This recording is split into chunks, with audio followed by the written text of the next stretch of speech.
right, cool. So there's 3 questions, right? And the first one's the hardest, but then they get easier. Again, they have to do with common sense, all of them. So. Okay. Why do you start with the most difficult? Just, to basically to make some points. Make some points. So I have 2 images here. Okay. And the reason I call them images is because one of them's a photograph and one of them's a painting. So I want to see if you could tell the difference. Oh, man. One's a photograph. This one's the painting. Okay. This one's the photo. Okay.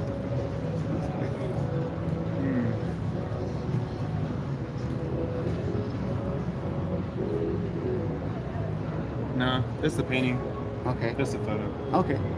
It was actually a trick question. They're both paintings. Ah! Yeah, so I don't expect people to get this one. Obviously, I couldn't get it. Nobody could get it. It's impossible. But there is 2 reasons why. The only reason I thought it was a painting is because the gold on his something about his earring looks painted now. Oh, okay. Yeah. This is actually done on an iPad. It's a digital painting. There's actually a time lapse. This one's pretty famous. You can look it up. That's crazy. Yeah, I know. It took like 200 hours or so, something like that, to make it. So there is 2 reasons why I asked this question, though. They have to do with common sense. The first reason is just believing someone opens the door to being deceived. So it's not good to just believe someone on their word, especially if it comes to images, right? Yeah. The second reason is if we want to determine something is real, an image is not good enough, because if I showed you an image of me flying or me walking on water, would you guys believe I could do those things? No, that's obvious. Yeah, especially if an image defies physics. You know, we have to throw that image away. Right? Yeah. It's obvious. So the next 2 actually have to do with physics. Nice. So you don't have to believe me. It's elementary physics, actually. All right. It has to do with water.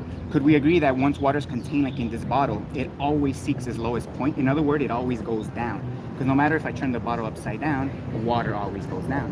That's why when it rains, water falls down. Due to gravity, yes. So that's a fact about water. So it always goes to the lowest point. Not always. I mean, unless it evaporates, then it's no longer water. I would say it's steam. If there was something more dense in there. But water will still go down. I mean, It'll something. surround it. Yeah, that's my if it was point. just water, yeah. Yeah, obviously. So this next 2, I took these, but I painted the water blue with food coloring just to make it easier, because water is clear and it'd be hard to see. But I painted the water blue just to make it easier. How I'm showing you these 2, since we understand water always goes down, which one is upside down from these 2? Which one is upside down? Yeah, from these 2 images, how I'm showing them to you, which Upside one down is upside being down? if you were holding this is right side up, Yes. and this is upside down? Yes. So which one is upside down? I mean, it seems like the obvious choice is that There one. you go. I mean, Yeah. yeah, it's obvious. You guys got it, because the water can't stick to the top of the bottle. Yeah. I actually took that one like this. Yeah. So you guys got it. This one was upside down. This Yeah. one was right side up. Right, it's obvious. Pretty easy, right? Yeah. So this You last thought one's... there was more deep. Well, no, we're sometimes people assuming. overthink it, but I get it, So after the first trick question, So Yeah. this last one, have you guys ever heard of water always finds its level? It will become level, yeah. Yeah, when it's contained, like in a giant pool. What would be another word for level if I had to use a different word? Balance. Could we say horizontal? Yeah, Because horizontal is a yeah. proper definition of level. Since we understand the fact about water as well, that it always finds its level, right? And we know what level means. Which one of these 2 represents level correctly when we're looking at the water? A or B? Level correctly? Yeah, which one represents level as we know it? When water finds its level. So level structure. Oh, well, yeah, this one's equidistant. Yeah, from the there we go. structure. Yeah, you got it. You got it. That's the obvious one. So the real reason I do this is because over 95% of the population, including myself and maybe you guys, have been tricked to believing this is the answer, even though we know is this one. Why would they think that? Just because it's too obvious. You want to Maybe, know yeah, how like we were tricked? Do you guys believe the Earth is a ball? Yes. Right. So NASA So and they specific. think of that. Exactly. So they actually have satellites orbiting But the Earth. relative to the structure. Exactly. This But is a level relative structure. to the level. Exactly. Yeah. So NASA claims to have satellites orbiting the Earth, so they need to know the radius of orbit. So they need to know the radius of the Earth if they're supposedly going around it, right? They Yeah. need to know the distance they're traveling. So they do tell us the radius of the Earth is 3,159 miles. Yeah. So using basic math and pi, we could get the circumference from this, and the circumference is 24,901 miles, which means there has to be curvature every mile, and every mile it increases. So the first mile is an 8-inch drop, second mile 32 inches. By the third mile there should be 6 feet of curvature, and in 10 miles there should be 66 feet, which is like a 6-story building of measurable curvature. So if we actually went out in nature, like a giant lake that was miles across, and build a level structure over that lake, the water's going to show us that it's parallel. It's going to be parallel to the level structure, because that's what water does. It finds its level, right? But they're trying to tell us that level means curve. So they're trying to redefine level. So the way they redefine level is equal distance from the center to the outer circumference of a circle or You sphere. think 95% of people think this way? I believe over 95% of the population believe that the Earth is a ball, even though we know that the physics of water will prove otherwise. So this will be the #1 experiment to debunk the globe, a physical measurement of the Earth. So if I was to ask you guys, what's the #1 proof that convinces you that the Earth is a sphere? Time. I mean, that's honest. I guess just like the beginning of the picture. Images, exactly. So I like to start with the images first because I'm glad you brought them up, because NASA doesn't call them photographs, they actually call them images. And the reason they call them images is because they're Photoshop. But they don't call them Photoshop, they call them composites. And I don't know if you guys knew, the word image comes from the word imagination. So what they're showing us, these images from Earth as a ball, they're just imaginary. And that's why they call them images, because they're not real. Yeah. They're all made in a computer and they admit it. So you don't think it's a sphere? Oh, 100%. I know it's not a sphere. You know, what about like pilots, like if they, before like GPS systems, like pilots had to have like a formula for like if they wanted to take off in Los Angeles and fly to New York City, well, like they have to take into account like curvature, you think? Curvature and spinning of the Earth, like rotation. Right. So first about the about the spin of the Earth, for example. So they're telling us that the Earth is spinning from east to west, right? So yeah, that's how that sounds. Point is that when we fly from New York from LA to New York, we're going with the spin or against the spin. I'm not really sure which one is. Point is that it shouldn't take the same amount of time to go to New York. It's pretty much the same amount of time. Exactly, but if the Earth was spinning 1,000 miles an hour, which is twice as fast than airplanes fly, then we would never get to the destination going the other way, away from the spin. I mean, that's the same thing as like saying like if we were to jump in the air, the Earth would move under us. Exactly. Because we're moving so fast. Right. We're a part of its atmosphere. So I understand when we jump, right? So you're saying you think the whole atmosphere is being velcroed with the Earth, right? Yeah. So that's the thing though, when something is off the floor, like an airplane or a helicopter that's just hovering, when it starts, let's say an airplane, I mean, when it's in the air, maybe, okay, that's the theory that everything's being velcroed together. But again, if we start going one distance and then going the opposite distance, it shouldn't be the same time. That's my point. And another thing is, I don't know if you ever knew this, but the spin of the Earth has never physically been measured. So it's just something they just say. Like a scientific method. It's theory, a scientific theory based on the spin of the Earth. The spin of the Earth has never been measured. Isn't it measured by 1 day? Oh, that's what they tell us. But I don't know if you knew this, back in the day, and we can observe today, the sun's what moves in the sky, or what seems to move in the sky. Now they're telling us that the sun is still and we're spinning. And that's where I'm saying that. They're just saying that. They're not providing any proof or any physical experiment to show that. So it's just in books as a theory. And the theory of relativity, have you heard of the theory of relativity? How it explains people are upside down in Australia. They're saying basically that they're upside down relative to us, but when you go to Australia, you're right side up, and now we're upside down. But again, it's just a theory. Again. So what do you think about other things, so like planets? So do you think those are flat? So how about like sun, like in like Norway or Alaska, like the sun is there for 24 hours during the summer, and in the winter it's not there at all. Because like of the tilt of the axes. That's what they tell us the seasons come from, right? So let me address the stars first. So the stars, right, they tell us that they're light years away, right? Millions and millions of light years away. And then the planets, they're supposedly just millions of miles away. They're way closer, right? There's a P900 camera with an 83 times optical zoom, which is real zoom, it's not digital zoom. And these were brought into, these are the stars, and this is what they actually look like. So the stars are just twinkling lights in the sky that change color and basically flicker, you know what I'm saying? And nobody actually knows what they are. But if you ask me, the fact that we're able to bring them into focus with 83 times zoom off of the planets. So this is what NASA shows us they actually look like, but this is what they actually look like with an amateur camera, right? We shouldn't be able to bring them into focus if they were light years and light years away, or even millions of miles with 83 times zoom. 83 times is very limited. So the fact that they're being brought into focus, that tells me that the sky is very close to us. So it's like a couple thousand, if you ask me, miles in the sky. And again, nobody knows what these lights are. So anybody telling you what these lights are is just a religion. So any religion will tell you what they are. I mean, I'm pretty sure Christians, they believe they're like angels, right? I'm assuming any other religion, they will claim that they're something.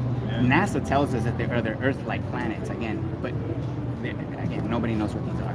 Anybody trying to tell you is just a religion, trying to basically warp people's common sense, if you ask me, because nobody knows what they are. And it becomes irrelevant to the shape of the Earth, because what's up there in the sky doesn't tell us nothing about the dimensions of the ground. Yeah, I guess it's hard for me to believe because all the other planets are round, and you're just saying the Earth is.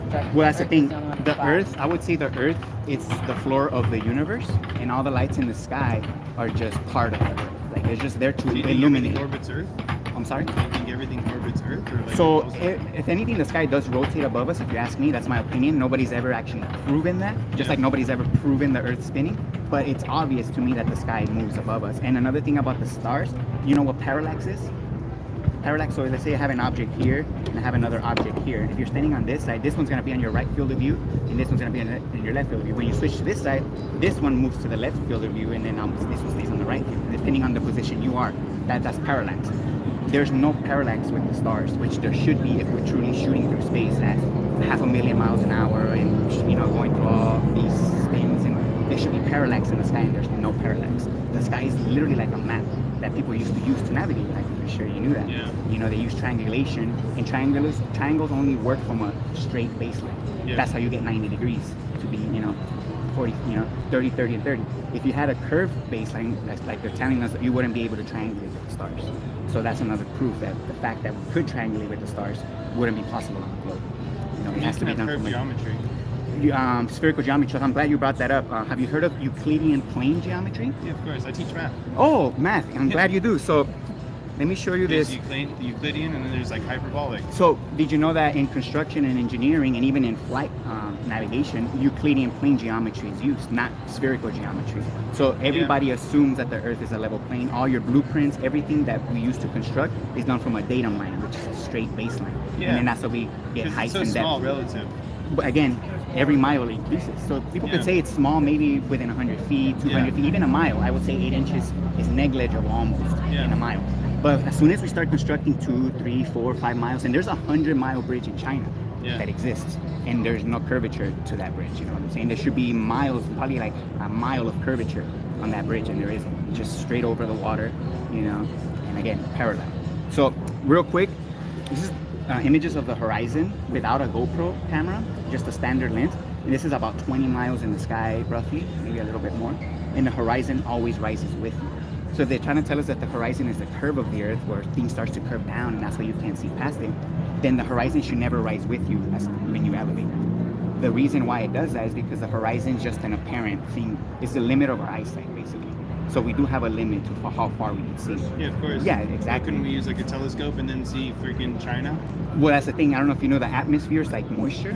So even if we could, even if there was a telescope strong enough to zoom in that far, which I don't think there is. There is. We can see all this. No, but that's why, because it's in the sky, and it's when you point at the sky, there's not that much atmosphere going straight up. Most of the atmosphere is on the lower level, you can say, right? So that's why when we're looking across, all that thickness of the atmosphere just keeps adding and adding and adding, so we can't see. When we look up, there's not that much atmosphere going up. That's what we're able to, especially on clear days. These pictures were taken on very clear nights. But like hypothetically, if it was like a super clear day, we could go like 40 miles above California, and we should see Australia. Well, here's another thing about the limit of our eyesight. So this is not with our eyes. Like with a telescope. Yeah, even telescopes have a limit, to their perception. Again, with the atmosphere covering, I don't think you even be able to see, even if they could zoom in that far, because of the atmosphere. You would have to suck the whole atmosphere from the Earth to be able to see Paris from here, right, or something like that, in a very strong zoom camera. Yeah. So this is a quick graph how our eyes see, because our eyes are spherical, obviously, right? So this curve represents our eyeball.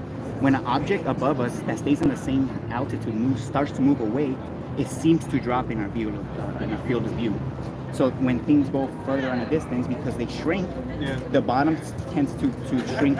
Basically everything shrinks to a point, which will be at the center of our eyeball, and that will be the vanishing point, or another, the horizon. So the only place you're ever gonna see curvature of the Earth is through, again, GoPro cameras, through an action camera, on high altitude, or through CGI cartoons like this one. All of these. Why GoPro? That's the cameras that most pilots, especially when they fly jets and stuff like that. Why would it show curvature?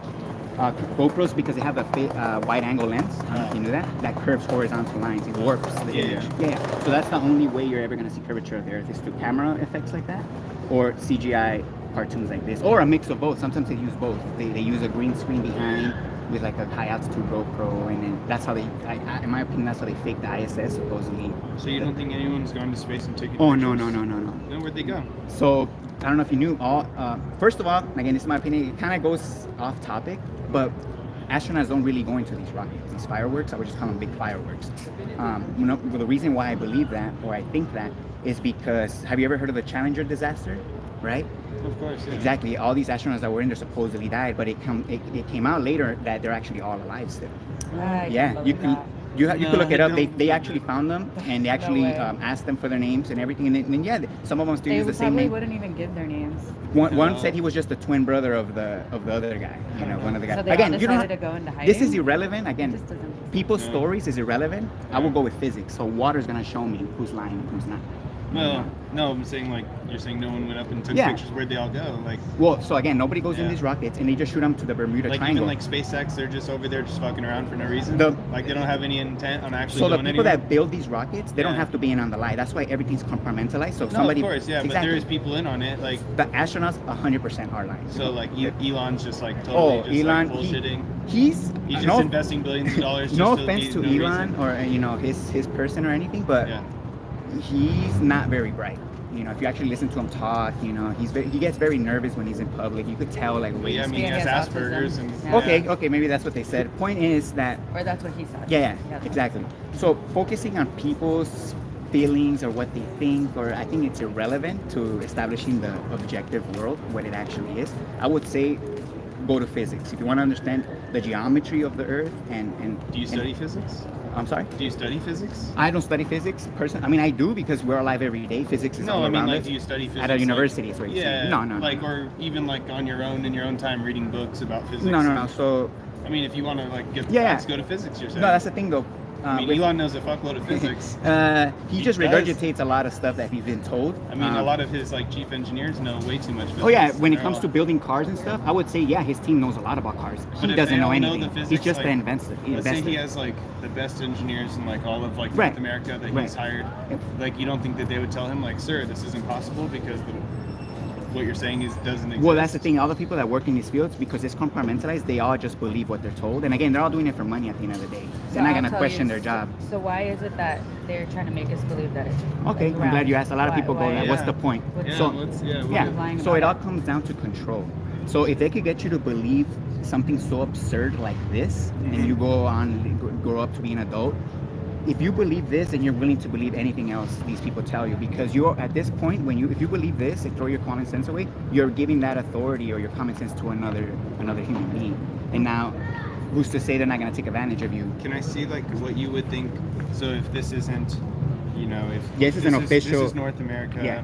according to whoever. Yeah, whoever drew but then this. that means that we could take a sailboat all the way around Right. and end up to wherever, and we can get anywhere in the world. Like this. East and west, right? Is what you're saying. Circumnavigation? However, Circumnavigation? north doesn't matter. Okay, What so- what does your version look like? Okay, so I'm curious. I don't go with any maps because at the end of the day, nobody knows the dimensions of the Earth. So But I mean, we could We could. factually go anywhere in the world any way we want. exactly, we could, So but I'm wondering how we. there's a would do lot that of if it's restricted not- areas. But yeah, here if I'll it's show not, you. If Yeah. it's not a sphere. Okay, Like, so I'm curious. again, this is not what it looks like. I just like to use it for reference because sometimes people have questions. Yeah. So this is what the Earth would look like if Flat. what level. Because obviously the Earth, the Yeah. dirt has mountains, valleys, right? But the water for sure is flat or Okay. level. But the north will be a center point. That's So what it where would is be. the sun relative to this? So the sun will be a little. If they actually measure the sun using triangulation, again, I haven't done this myself, but supposedly the sun is only about 30 miles in diameter. Sun's path in our summer. Yeah, it's in the So center. in summer, that's why it's light here. But Exactly. if it's flat, right, and Yeah. the sun is incredibly powerful. Well, that's what. Insanely powerful. Well, that's It what can they're provide telling us us. energy. Yeah, I it can do agree all with this that. stuff. Yeah. How come, like, there's no sunlight here Okay. in the, like, if it's flat, it Yeah. would go as far as it wants. So it would literally go as far as it wants. So the reason why it doesn't, because again, they're telling us the sun is 93 million miles away. Yeah. So the light has to come in parallel. That's what they're telling us, right? So it'll illuminate the whole Earth if it was flat, right? That's just telling us. In reality, the sun is no higher than a couple, maybe a few thousand miles in the sky, and only 30 miles in But even diameter. if it was 1,000, like from here, you said that this, according to whoever, is Yeah. 25,000, roughly Yeah. 24,900. That means that from here to here, you said the radius was how much? Well, that's the thing. Nobody This- knows the dimensions of the Earth. This is just for But we do reference. factually know how far it is to fly from Iceland to wherever. I would say you would just have to take whoever's claiming this word for it, Yeah. you know, which would be the military. I think they're the only ones that can actually. No, even and pilots even every day, like nautical miles. Like if I flew from Iceland Yeah. to South Africa, Yeah. and then they would say, oh, that's 5,000 nautical Sure, miles. sure. I understand that. So like if we were thousands of miles up here, and this is 5,000 miles away, That's why a- can't the sun reach 5,000 So here's the thing: miles? nobody knows the actual distance to the sun. Some people say it might be a But couple we know hundred. it's not 20,000. My point is that doesn't matter, even if it's a few thousand or a couple thousand, the sun's barely gonna be above. If we're using this to scale, the sun's barely gonna be above this paper, right? No, barely, and very tiny. If this was relative to, to the Earth, yeah. Like this is. What will be 30 miles? This is like 5,000 miles in flight. 5,000 from Iceland to South Africa. Sure. 5,000. Based on what it's. And for sure, we know the sun has to be. If you're saying that was. That's the thing. I don't know. I don't know that. I just like this conversation. So you're saying this was at 20,000 feet? No. Sorry, 20 miles. 120,000 feet. Okay, so 20 miles. So that means that the sun is more than 20 miles above. Yeah, it has to. And so, like, if this is factually 5,000 miles, then to scale, this is 5,000 miles. This is 10,000 miles. This is 15,000. This is 20,000. Okay. Why can't the sun reach? Sure. I would say it's maybe no more than 1,000, maybe less. I would say maybe in the hundreds. I would say it's very close to the Earth, relative to the Earth. That's the thing. We don't know how far the Earth extends. But it has to be able to extend here. Yes. For 24 hours. So in the summer, it rotates like this, and again, because it's very close to the ground, because of the law of perspective and angle resolution, the light doesn't reach all the way over here because, again, there's going to be mountains in the way here. Point is, the atmosphere could get in the way too from light. So the point is that when it's doing the summer circuit here for us, it doesn't reach light over here simply because of like the Himalayas are like right here. Right. This is the Himalayas, the tallest, 28,000 feet, right? Well, here's the thing. I don't like to focus on math because then it goes into... I only focus on math because that's the thing. Nobody knows the dimensions of the Earth. Well, I mean, I'm using your dimensions or the No. I'm using this just as reference to explain. You're talking about like the height of the sun, and I'm saying that relative to this, the height of the sun is taller. Regardless of the height of the sun, whether it has to be to the point where it doesn't reach the light. So whatever height that is, it just doesn't reach Australia. That's the simple explanation. I don't know the exact height, but whatever it is, again, it just doesn't reach this. Now, when it's our winter, it's doing the circuit, which is the longest circuit, and then that's how they have like a month of sunlight or so. I understand that. And that's how, I don't know if you knew, but in Alaska, there's like 3 days of darkness or so. That was my question to you. How is it happening? Exactly. This would be a better explanation. So you believe that the Earth is like this, and it's tilted 23.4 degrees, and that explains everything about the seasons. Yeah, I do understand. How does that explain the seasons when it's where the tilted? sun is in relative to where the Earth is? The seasons. How does the day and night work? Daylight, you mean? Instead of daylight. Seasons, you mean seasons? Well, seasons. How do seasons work? Or daylight, because those are two both. I mean, they things, both kind of have to do. Yeah, I guess the sun.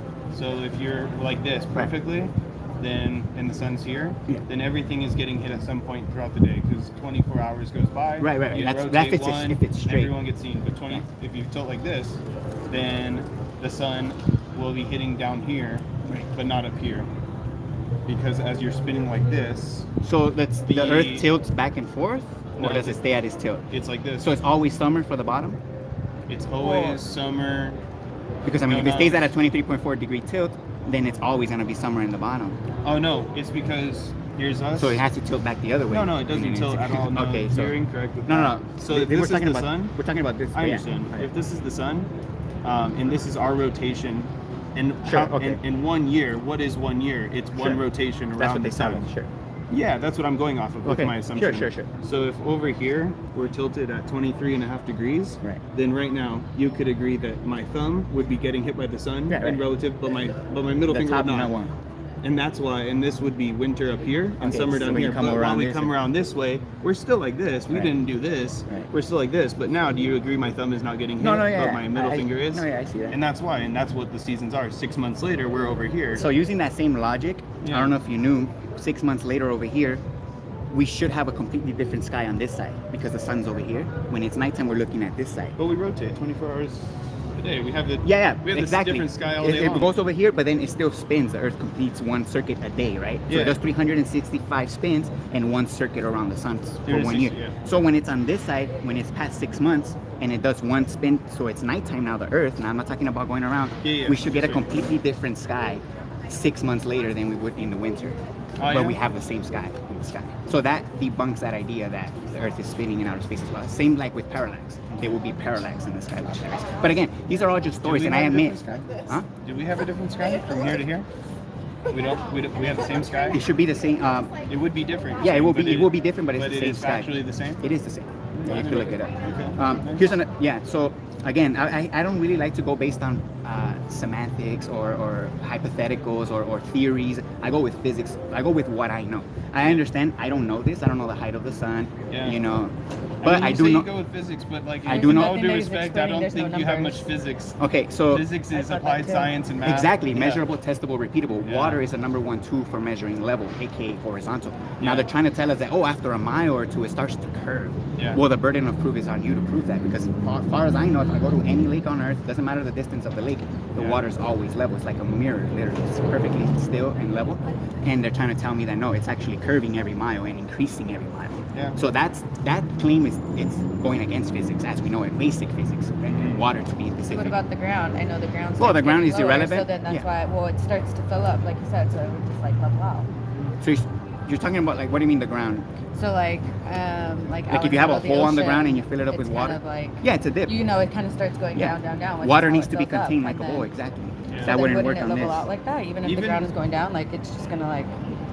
Yeah, it doesn't matter the depth. The depth of the pool or the crater could be uneven. That doesn't matter. The water was gonna fill in every gap of that, and at the surface it's always gonna level out. Also, I don't really know. Like, whoever builds a bridge wouldn't Right. build it perfectly level. Like, Well, that's the bridges thing. are always curved. Yeah, this will be like over 98% accurate. Obviously, we won't be 100%. I would say the 100% will be water. Yeah. Water will be 100, which No, will be but you're ironical. saying, like, water relative to But we're not level gonna use structures? water. Exactly. We're gonna. No, but like the structure, like according to your picture, like this is a level structure, so we'll say that this is equidistant. But Exactly. like In theory, an actual obviously. structure, like a bridge is never straight. Like it's not strong. Yeah, being yeah. Straight. I It has to understand be a bridge. curved. This will be a separate experiment. You won't even have to be No, the even size like of the a bridge. you said in China, that's like a mile long. No. My point is that Can be those bridges straight. were built. Obviously, they're not. My point is that there was no curvature accounted when building those. If you find the blueprints, I'm pretty sure if anybody has them, if you find, there's not going to be any curvature to that structure. That's my point. Now, if we were actually built this, we would do it with very light materials, like obviously something that's very easy to cut. You know, we'll use lasers to make sure we cut 90 degrees so we could put every block straight from the other. Our reference point will be a plumb line. You know what a plumb line is? Yeah. It's a true vertical, 100% vertical. I know, you just have I don't put know. a weight on the bottom and Exactly. the spring, and then it grabs it and it'll bring it straight to the I don't know floor, if you knew this, but in engineering, you could double check. All plumb lines are considered parallel, regardless of the distance. Yeah, well, they would be because they're all. They going wouldn't be towards parallel. If plumb lines Well, are yeah. pointing down to the center of the Earth, none of the plumb lines will be parallel to each other. Yeah. They all have their own orientation, you could say. But in Yeah. reality, all Well, plumb no, lines and are parallel. when you say regardless of the distance, they're Yeah. talking about like within a single project. Like they're saying like if I'm building this building and I had a plumb line. So, for example, from this side to this a side. railroad or bridges doesn't, again, after miles, that should start to change, but it doesn't. That's my point. Again, I came across this 6 years ago, and it is being censored online since like 2019, and that's the only reason why I'm out here. Because Yeah. again, if you try to go I online, know it's kind of foolery. Like, it wasn't really about fifth grade stuff at all. well, it's pretty It was- basic it was physics. to pull us into this. It was pretty basic physics with water, if you ask me. That's pretty common sense. No, If you believe yeah. that water, the surface of water bends, then it's Yeah. the burden of proof is on that person making that claim. Yeah. You have to do a scientific experiment, measurable, testable, and repeatable. Again, this will be a physical scientific test. But Are again, you gonna do it? oh, I don't have the money for it. NASA could do it. They get $60 million every day from our tax money. Yeah. They could build this with $1 million. With less than about a little bit more than 1% of their daily budget, they could debunk all flat earthers, right? I stay away from that word because obviously the ridicule is one of the ways they censor this. Yeah. Again, I'm not part of any group or anything. I'm just being by myself. I came across this and it resonated with me. You know, the fact that holy shit, simple physics shows that I these think things you are should lying. start studying physics, man. No, No, I mean like actually like. Oh my god. Like you should look like you could enroll at RCC for. That's the thing for though. $120 a month or a semester. Just Nah. so you can start kind of doing things because you've said a Well, lot, this is the but best- haven't shown much. Well, water Like, will you be the don't know number when one is proof. This, you don't know this, you don't know that. No, yeah, Yeah. nobody knows that. That's my point. Focusing can on those find things, it. nobody can find. How can we get to the stars if we've only been so high? For example. like you could be a little bit more concise in proving what you want to prove. Yeah, I go with physics. I stick with physics. So I That's what don't I'm know. saying, Have you study heard of the physics. first law of thermodynamics? I have heard of it. It's energy cannot be created nor destroyed. It can only transform from one form to another. Yeah, it's kind of why I believe in some spirituality. Like if you die, where Exactly. do you That go? debunks the Big Bang. So this whole story about the Big Bang and evolution is just a story like any other religion. So I would say all religions Yeah, have. they say it's a theory. Yeah, Big Bang exactly. theory. again, they call it a theory just so people don't like clump them in with all the other religions, but it's just a religion. Anybody telling you how this place came to be and what the sky is, it's just a religion. All that. Exactly. But again, I would say the ball Earth is just a theory as well. Based on what? Well, everything in science is a theory. Nothing can ever be proven 100%. Physics is not a theory. There's laws. There's laws. Oh, second law of thermodynamics. Have you heard of that one? Object in motion. It has to do with entropy. With high pressure, always moves to the lower pressure area if there's no solid container. So in order to have a high pressure system next to our pressure here, 14.7 psi, we need a solid container like a cylinder or a tire, right? And then that's how we can increase the pressure. It has to be completely sealed. The second that there's a hole in that, what happens? Equilibrium happens. The air starts to rush to equilibrium with the rest of the air out here. That's the second law of thermodynamics. That always happens. Air always equalizes if there's no solid container. So that debunks outer space because they're trying to tell us that outer space is a negative vacuum next to Earth's 14.7 psi without a solid barrier. Again, they're trying to tell us gravity, a theory, is holding in the air. But again, physics shows otherwise, that you need a physical container. But well, we're gonna get to our. So food. that's you could take this. I pass this out if it intrigues you. These are the 6 main proofs that debunk the globe. Again, these all have to do with physics. But again, if you don't want to take it, that's fine. But it's all good. No problem. What's your man. name? William. William. Yeah, Jordan. I appreciate it. You guys have a good one. Oh wow, 32 people. Nice. Hey, how's it going? What's all this about? Here, I'll let you read this flyer because I need to set up. I need to restart this. I could just give it to you straight. Have you heard of this subject before? No. It's more than the 5th grade. I used to watch the thing on TV. No, I'm talking about this subject, about Earth not being a ball. Oh, the flat Earth theory thing. Well, I stay away from the flat Earth word because there's a lot of ridicule going on, and that's the number one way they're censoring it, the ridicule.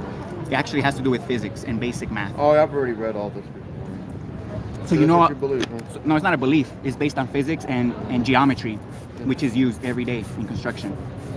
They don't take account for curvature when building anything on top of the Earth.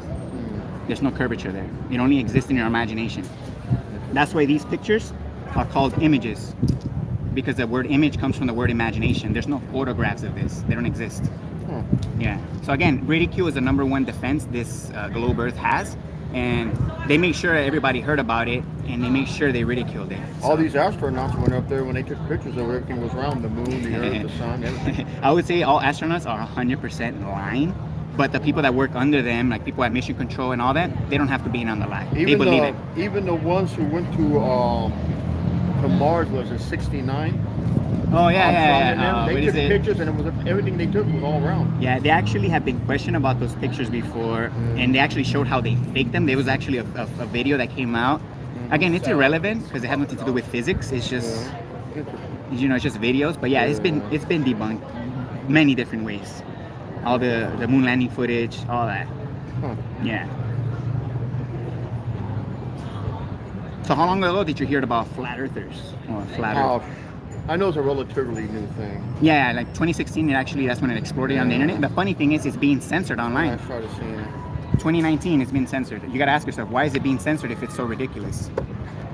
It could be that every space agency, every school, everything, and maybe they're all, lying to us at the higher level. Teachers are not lying. Possible. Teachers are not lying, that's for sure, 100%. They just believe what they're told. Everybody has to follow the curriculum. I know you got like some theories too about different things, like, for instance, how long the Earth has been here. Some say 2 billion, some say 4 billion. Want me to tell you the truth? You got the you can take that with you. I have many. You got Christians, right? Who say the Earth has been 6,000, 4,000, between 7 and 14,000. Right. 10,000. I believe they're all wrong. So yeah, I was gonna say they're all wrong. Nobody knows how old this place is. I mean, they could approximately say what they think. How do you even do that though? But well, I think what it is, they test the soil. Like they go right down deep and they test it. I mean, they found that the Earth has been through many ice ages, a flood, asteroid, diseases, but they found it in the soil. Right. Just by looking at. I mean, obviously the Earth was flooded because on the highest mountain they found like what do you call that? Marine life. Marine life. Okay. Not life, but like the shell, bones, or whatever. How did you get up there? I would say. Yeah. I didn't do none of those expeditions myself or those discoveries myself, so I would just have to be taking someone else's word. Well, I just read it, so I mean, exactly. I've read it before in books, and then later on I would read it again years later on just to remind YouTube or whatever. So they actually said the same thing, but I wouldn't go as far as believe that, but I'm not gonna deny it either because I didn't do these expeditions myself again. But I would say it's irrelevant to establishing the geometry of the Earth that we stand on right now. So I don't know if you ever heard of the term water level. Water always finds its level. Water always finds its level. Okay. Yeah, right. Have you ever heard of that? Like water always, Oh, you're levels talking out. about that? Okay. Yeah, that's obvious, right? Like when you go to a lake or a pool, the water always levels out. A certain level, yeah. So they're trying to tell us that the Earth is curving 8 inches per mile squared. So that's what the radius that tell us of the Earth is. So the first mile is an 8-inch drop, second mile 32 inches. By the third mile, there should be 6 feet of curvature. So if we actually went out in nature like a giant lake and measured for this curvature, like a lake that was miles across, that lake's gonna be parallel to the level. It's gonna be horizontal. They're trying to tell us that it's curving every mile and increasing every mile. But we understand that water, level means horizontal, means even. So they try to redefine the word level by saying equal distance from the center to the outer circumference of a circle or sphere. So if you have a basketball and you go an inch of it this way, an inch of it this way, and then an inch in the middle, and you connect those, they're trying to say that means level, equal distance from the surface. They say at one time too that the Earth had a canopy of water around it. Right. That's why the whole Earth was like in a greenhouse effect. Right. Okay. That's what they say, because I don't know how much what you believe in religion. Or whatever. I know the Bible talks about the waters above. It talks about that, yeah, but they even actually proved it. I wouldn't know. There's wow. I don't know. I haven't looked. They have all kind of information like you do too, the same thing. Yeah. But that's why I don't discredit anybody. Anybody says it's everybody. I mean, according to them, they're all right. The way I see it, people can lie. People lie. That's obvious. Humans lie. Oh, I don't know if they're all lying. I think sometimes people are just misinformed. My point. No, yeah. Really Most people are misinformed. My point. What they say. My point is that humans have a tendency to lie. Like that's not my point.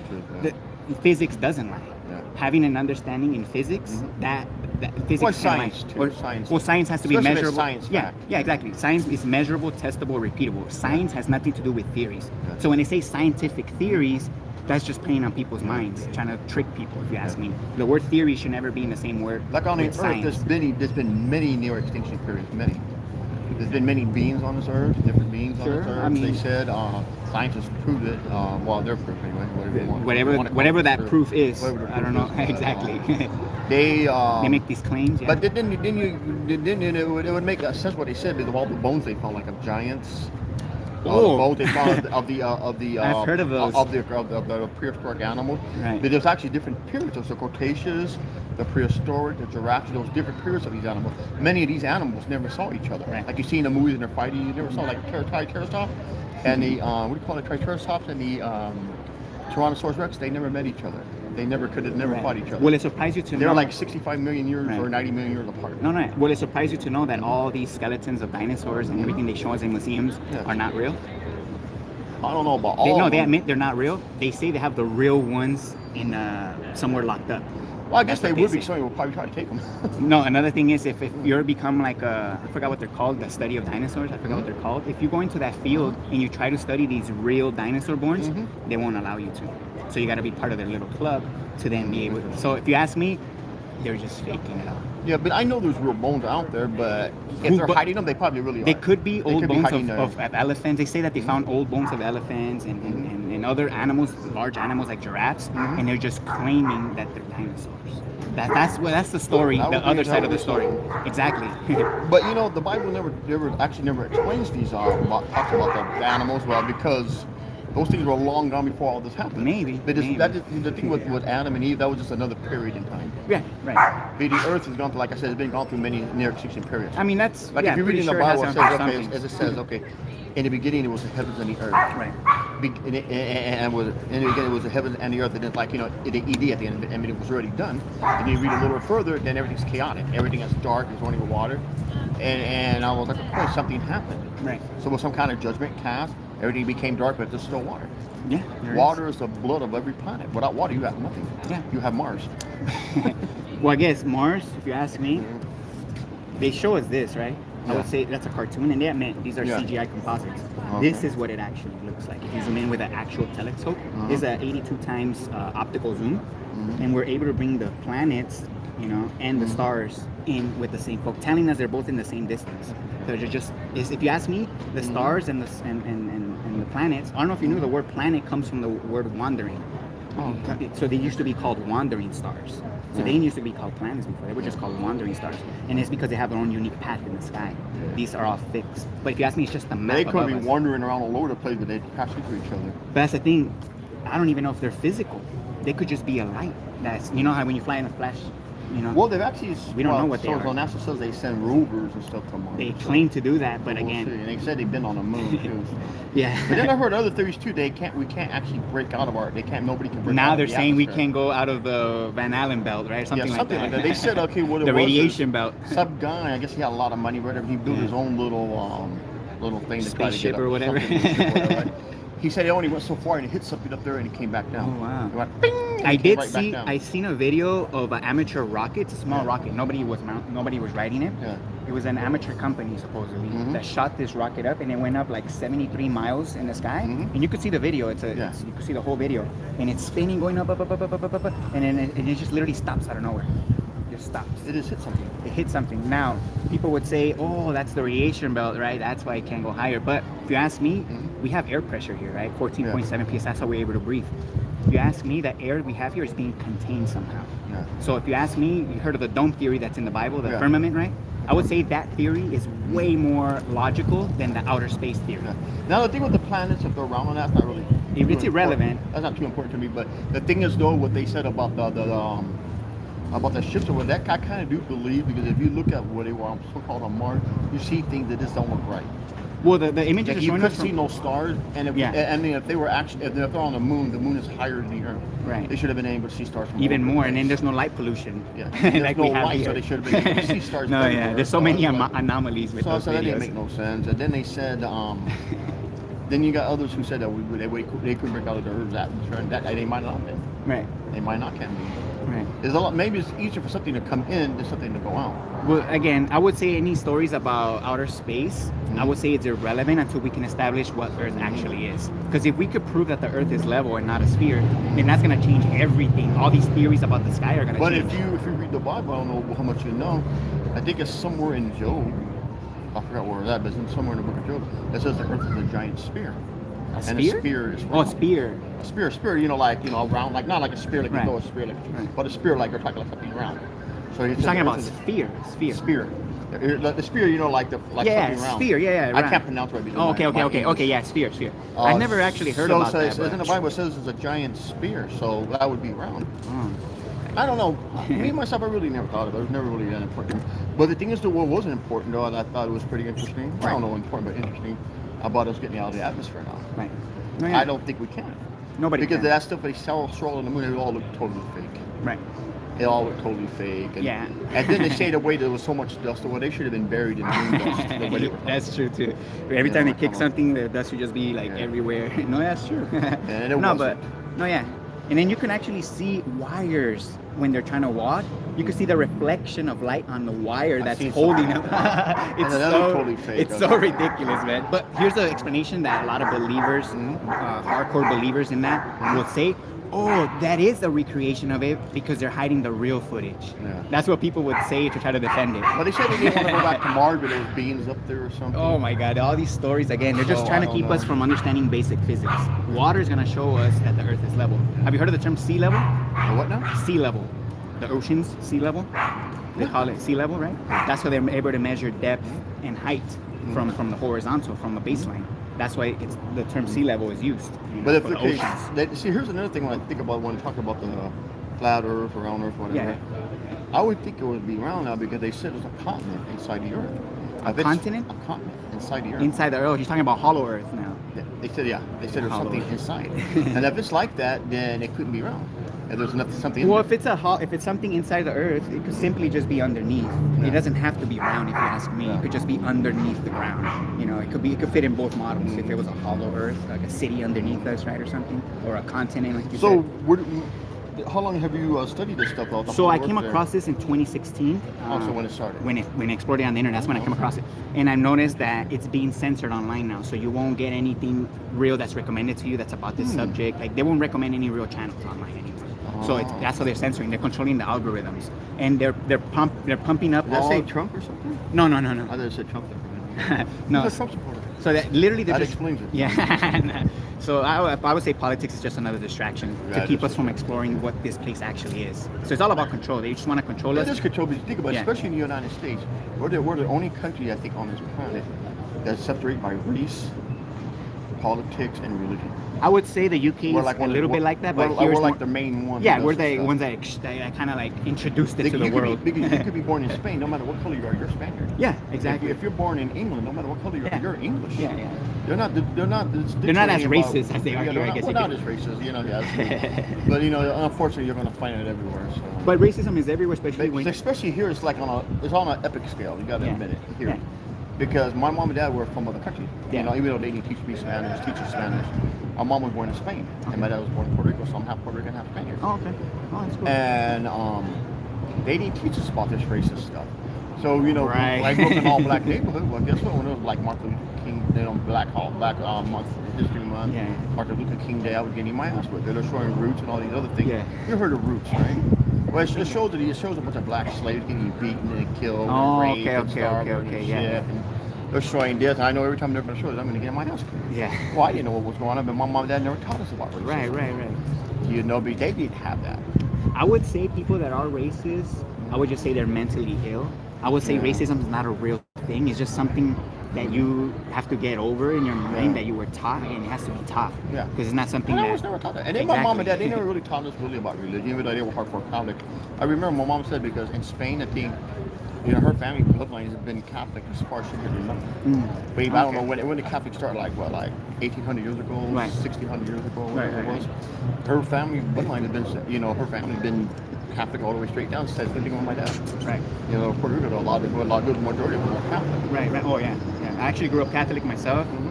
I didn't follow like anything. I didn't. And my mom and dad never really made us follow it. With me, I'm more or less how I believe is kind of controversial. You know, like how you believe is controversial. Yeah. Because I basically only really follow the Pauline doctrine, the doctrines of the Apostle Paul. The Apostle Paul was the apostle to the Gentiles, which is non-Jewish. Okay. If you're not a Jew, then that's your belief. If you're not Jewish, then you're Gentile. Right, I see. See, the thing is, though, the Gentiles, what people don't understand, there was two different sets of people they were talking to. The Gentiles and then Jewish people. Right. The Jewish people are going to get the holy city, Jerusalem. The Gentiles, us, we're going to get the heavenly country. Right. They were promised there was two different promises to two different people. Right. You know, but we are one people to a point, because you know God had to destroy the veil in the temple and square it in two to make the two one. Meaning it's like brotherhood type thing or whatever. But they're going somewhere else. They're going to get the heaven. They're going to get the whole city of Jerusalem. We're not. Right. They're the ones who are priests and kings and all that stuff. Yeah. That was good to them, not us. Yeah, I would say all these religions, you know, all these battles. Oh my God. Like there's some black guys that come over here and they do their preaching. I call it hate preaching. Okay. Saying to white people this, white people that. Jesus is black. But the Bible doesn't say he's black. Right. So why are you saying that? They say, well, his hair is on. They said his hair was on like his wool. Are we talking texture? Or are we talking color? And when they're talking about his pure as wool, they're talking about color. Yeah. Because when you back in the day, because I don't know, they understood about they don't understand about the sacrifice. They understand nothing. But you know, when you were sacrificing an animal, it had to be without blemish. Oh, okay. So it had to be pure white, and it couldn't be sick, and it had to be the best animal. Right. So when they're talking about white as wool, they're talking color. Right. They're not talking texture. Right. They're talking color. They're talking purity and color. Right. Because if you know pure white is like say this is all dirty, well, it's not pure white anymore. No, yeah, that's obvious. You know, so they was talking purity. They were talking color. They were, you know, not like the color white. You know, not like your hair is like wool. And it's like it feels like wool. Black got woolly hair or whatever. It wasn't that. You know, they got it wrong. You know, a lot of the Western countries, you know, put him as white. The blacks put him as black. He was neither one. Right. I would say he'd be more like Arab, like an Arab, like color of them or something. You know, like they was in that region, you know, where it's freaking hot all the time. Right. It's like 112 degrees all the time over there. Right. And he was a carpenter. Right. So he was pretty freaking dark. No, yeah, that's obvious. I mean, I get pretty dark when I'm in the sun a lot. and then they show him in these pictures like a little skinny, little geeky white guy. Right. I don't think he was little. I think he had to have been pretty strong, maybe a little muscular, right, to be able to do everything he had to do. No, yeah. I mean, yeah, just because you're smart doesn't mean you're not strong. He had to do everything by hand. Right. Yeah. So you know, it's not like you didn't have a microwave or something, or a regular, you know, like. No, yeah, that's true. What's that right there? Different people? Right. That you know, that right there, that different people, you know, something? No, this is just an experiment I start with. You know, I asked this question. Both of these are, one of them is an image, a painting, and one of them is a photograph. So I want to ask people, this is the first question I start with. A painting or one is a painting, one's a photograph. No, I really can't tell you the truth. Right. I would have to say this is a photograph and that would be a painting. Right. So it's actually a trick question. They're both paintings. Oh, really? Yeah, so I start off with this one because a lot of people believe in the ball Earth because they see an image of it, right? Mm-hmm. But I don't know if you knew, they call it an image because a photograph of it doesn't exist. Interesting. So an image, the word image comes from the word imagination. Mm-hmm. So everything they're showing us about outer space, all these images of black holes and the Earth, and they're all imaginary. They don't exist. And they admit to this, you know. And again, even if they said they were photographs, they defy physics. You know, the ball Earth. The only way we can actually really know this, if we were actually getting in the ship and get out of our Earth's atmosphere and really check it. I would say we don't have to go up in the sky to measure the Earth because the Earth is down here, you know, below our feet. We could physically measure the Earth to see if it's actually curving. We don't have to fly up in the sky. If people want to do that, go for it. But you have to use a standard camera. If you use a GoPro wide angle lens, that's gonna curve horizons. I remember there was way back in the day, there was a thing where they were saying that the Earth was all flat or whatever. But there was just one guy, I don't know who it was maybe somebody like Isaac Newton, somebody like that. They did some kind of measurement with, like, I don't know, with flags. They did with something. Then they found out the hollow was going like this, right? And it wasn't going straight, so they said it couldn't be. And then they stopped the what do you call it? The controversy of it. They said, okay, it's round. the way it's curved. I think what they measured, I think, was flags. There was different things. Yeah, there was different things. But my point is that the reason why things seem to drop or get covered by the horizon is because we have a limit to our eyesight. So when I move an object away from you, it gets smaller and smaller, and further away it gets. That's obvious. The object is not shrinking. It's just your angle of view is decreasing, so it's becoming smaller. So the horizon is just our vanishing point of perspective. It's just the limit of our eyesight. So they're using that phenomenon and saying that that's the curve of the Earth. That's why you can't see further. But it's actually just perspective. We don't have infinite vision. You know, with this Earth, there's a lot of stuff that's really like interesting. Like you got like what we can see that's roaming around here, right? And what we can't see is still roaming around here. If you can't see, doesn't mean it's not true. But it should be sensible by our other senses. Like, for example, we can't see the air, but I can feel it with my hands. It's not. You can't measure it. But if there's something like a force of gravity that's pulling, if we can't see it and feel it, you know, smell it, taste it, or any shape or form, then it doesn't exist. I would say. The electromagnetic field can be measured as well. Well, you know we're talking about seen, electromagnetic field. They said the pyramids are nothing but like a giant. That's what they say. Yeah, electrical, whatever type thing. Yeah, some kind of technology basically. Because the way they made it was some kind of like rock that gets to hold like energy or magnetic I heard energy of that. or some kind of energy. There you go. And the way the word of pyramids are at, like it's like perfect. Where it can actually angles in which it was built, supposedly, it's like perfectly like the way they built it was like incongruent with the stars as well. One of the very first people who started really making it popular that it was like a giant like energy whatever was Tesla. Oh, okay, yeah. But he had it where he can actually give electricity to the whole world, but they wouldn't let him do it. Literally make electricity out of thin air, basically. And he was going to do it for the whole world, but he's like, no. That's where Edison came in, right? And they would have lost money. Obviously it's all about profit for them. But there was light bulbs way back in the day. The Egyptians were making light bulbs, and they were making batteries. Right. They showed how they were doing it. They did something with a coconut or something. I forgot what it was. Right. Some kind of a shell thing. They would orange juice or some kind of like foils or whatever. And they were making batteries. Yeah, right. They showed it. They even had like 4,000-year-old like batteries. These things. Like, okay, so they were making electricity. It's pretty interesting. Free energy does exist. The fact that energy cannot be created nor destroyed is the first law of thermodynamics. Mm-hmm. That basically tells us that free energy could be a thing. You know, it could easily be a thing. You know, obviously with solar panels, that's a very premature way of getting free energy. Mm-hmm. Solar panels, I would say there's more efficient, faster ways of getting energy that we're not being told. Mm-hmm. But again, solar panels is just scratching the surface to this free energy thing, you know. But do you have any questions about the shape of the Earth before you go? Well, me myself, how I believe it, that it's round. Because sphere, I'm more of like a believer what the Bible says, you know. Well, the Bible, if you go back, it says that, you know, and they just say it was a spear. It actually says it's actually. You know, I forgot the term they use, but. Okay, so I was like, okay, that has to be.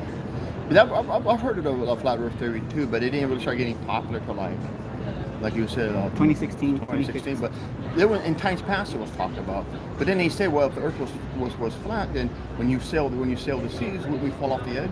That's what they say, but the water has to be contained. You know, wouldn't it be like you know, you go down like Niagara Falls, it only stops so far, and then you're gonna fall right off. Right. No, yeah, but would you fall off? You know, and I thought about all that stuff. Well, outer space is just a theory. Yeah. So people think the flat Earth is just like a piece of rock, flat rock that's floating in space, right? But in reality, outer space doesn't even exist like we're being told. So what's outside of the Earth, what's encompassing the Earth, nobody actually knows.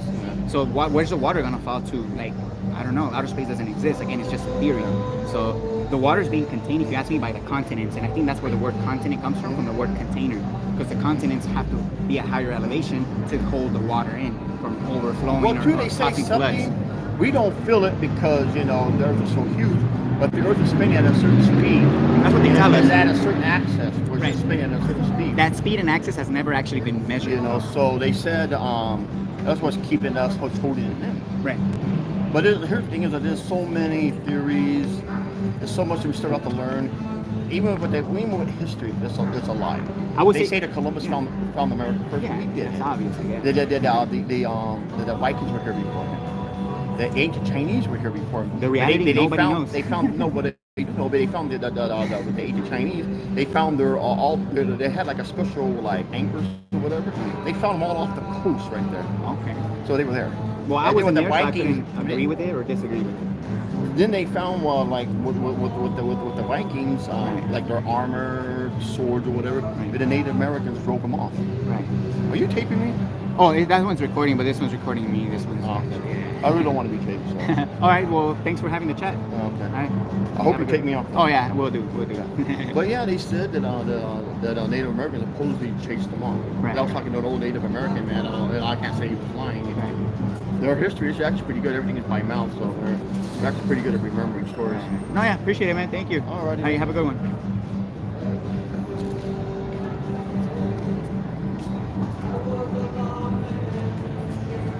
No, I know it was always improving. I know he just wanted to speak his mind. I know a lot of people don't get to speak to other people about what's in their mind, so I like to be an ear sometimes and just listen. You know, I don't want to be rude and just cut him off, but no, yeah, I had to cut him off eventually. I know it's a circle of the earth, not sphere. I should have told him that. That's right, Tony.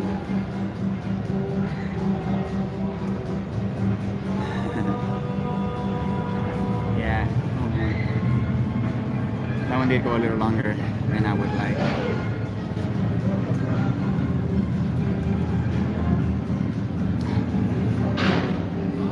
I haven't had a chance to say hi to everyone. I know I am. The police actually went back and forth already, or I think it was the police. I don't think it was the security guard, but he literally just walked in front and then walked back, literally just breaking neck to see what what I'm doing. I guess I don't know. Oh hey, what's up, Germans? One man in his detector, always improving. Mary at sea level. Warren, old school Steve, Tony, the Flat Earth Warriors, Bates Truther. Vitaltus. I don't know how to pronounce that, sorry. What's up, Tim? Halfway Warrior. Awakening from Mind Control. What's up, Ian? Nazi Fripples, what's up? Yeah, the first conversation, they came up to me before I was done setting up, so I just told them to wait a couple minutes and have me set up. But yeah, the first conversation, the guy was a little triggered. I mean, they were both a little triggered, you could tell. But I mean, it happens, you know. It is what it is.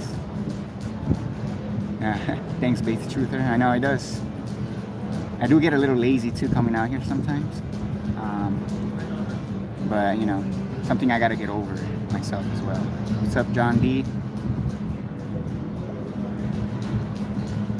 All the people working in space stations, they're not in on the lie. Like I was explaining to one of the guy that was here, or I think the other couple, it's one of them, is that the reason why NASA is so compartmentalized, so you have people building the engine for the rocket, right? And you have other people building the wings, and you have somebody else build the frame, And then you have, it's all compartmentalized because they all believe the lie. So the only people that have to be lying are literally just the astronauts, if you ask me, and maybe, you know, somebody that's above that basically, you know, that's in charge of NASA, right? Like the main guy, right? I don't know who that would be, but astronauts and that person and a very small group of people are the only ones have to be lying. So everybody in mission control, everybody that's working at NASA, right? They all just believe what they're told, and they're not gonna question what they're told because again, they don't want to let go of that check that they have every day. You know, like they're getting paid very good money with our tax money, so they're not gonna put that, you know, into jeopardy where they could lose it, you know. So they're not gonna question their supervisors or their managers or anyone. They're just gonna go along to get along, just so they could keep that paycheck coming, you know. So yeah, the only ones that have to be lying are the astronauts and a very small group of people above. Everyone else just believes the lie. Like I believe the lie. I used to talk to, you know, to my friends about outer space and aliens and all this shit, and I wasn't lying. You know, I just believed it. You know, that's how it is with most people. You know, especially at these space agencies. You know.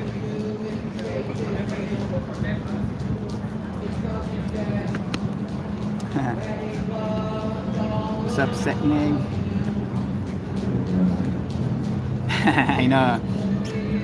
I mean, bringing up Bibles is irrelevant to establish the geometry of the Earth at the end of the day, but even people that bring it up don't even know that it actually says it's level. Yeah.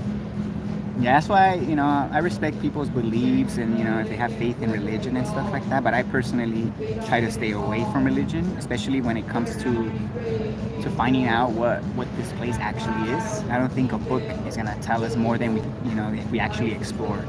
You know, I think exploring this place will have to be the #1 priority before anything, before even settling, you know, creating lives or societies or economies and shit like that.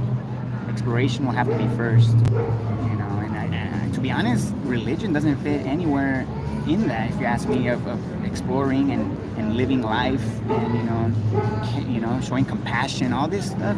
We don't need a Bible to do all that, you know. But again, some people do think, you know, they need it, so, you know, that's your choice. Thanks, Half Warrior. Okay, what's up, Ian? Oh, I think so too. The people that were here before us, like hundreds of years, thousands of years, they had to be more intelligent. I think this era of smartphones and technology, although it does make life easier, you know, it's like a double-edged sword. It does dumb you down. It makes you lazier. You know, and you know, I'm speaking from experience. You know, phones. You know, having a phone with the internet and all this, it just makes you lazy to actually do anything for yourself. Like for example, like memorizing streets when I travel, when I go to different. I just use Google Maps. You know, back in the day when my dad used to drive, not even that long ago, they had to memorize streets. They had to remember, okay, this is what this street goes to this street runs north and south, and this street runs east and west, so these two streets can intersect. And it's like all of these things people used to do when there was no phones, you know. Now with phones and Google Maps, people don't even think about stuff like that. I mean, I don't. I just put the address in and bam, it just takes me where I need to go, you know. And again, technology is a double-edged sword. You know, it could simplify life, which is a good thing, I guess, but if you get too comfortable, that's when you start to get lazy, and you become intellectually lazy, which then you become dumb after that. You know, when you become intellectually lazy, you don't want to, you know. That's just downhill from there, if anything. You know what I'm saying? You just start believing what you're told. You know, instead of going through the process yourself of thinking about things and rationalizing things and making things make sense to you, you just go with what people say. And again, it's just part of being lazy. You know, so yeah, I'm still a lazy person myself. I'm trying to get over it, but you know, it's hard when everything's just so convenient. You know, even how we eat, you know, fast food restaurants and all this shit, it's all conveniently there to make you lazy. Why? Because they want you intellectually lazy as well, so that you never stand up against it. You know what I'm saying? They want us all comfortable and lazy, and that way people don't rebel. You know, but you know, I've gone through it myself already, you know, so I'm kind of getting past it. I'm trying to, you know, not be so lazy, you know, and You want to take some information home with you? I'm not smarter than a fourth grader. Oh, you are. I'm not Trust. even a kindergartner yet. I mean, if you I'm working on it. Thank you, though. if you stood alive this long, you're definitely smarter than a fifth grader.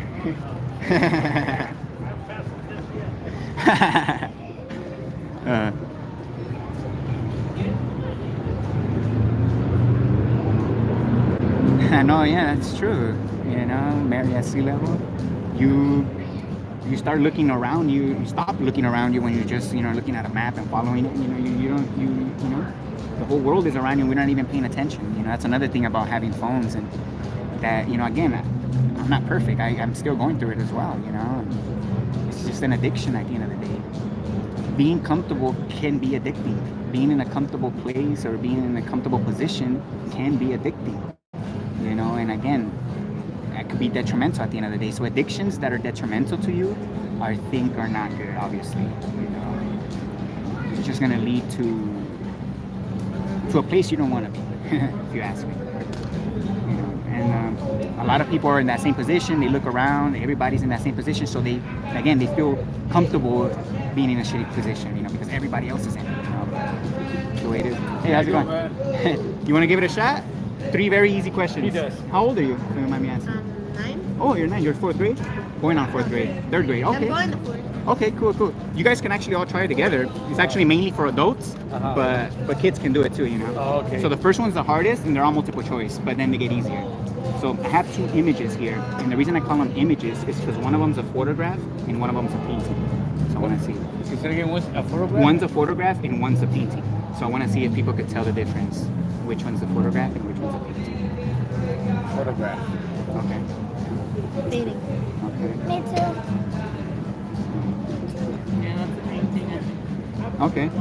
Okay. Yeah, I stick with the painting here. Photograph over there.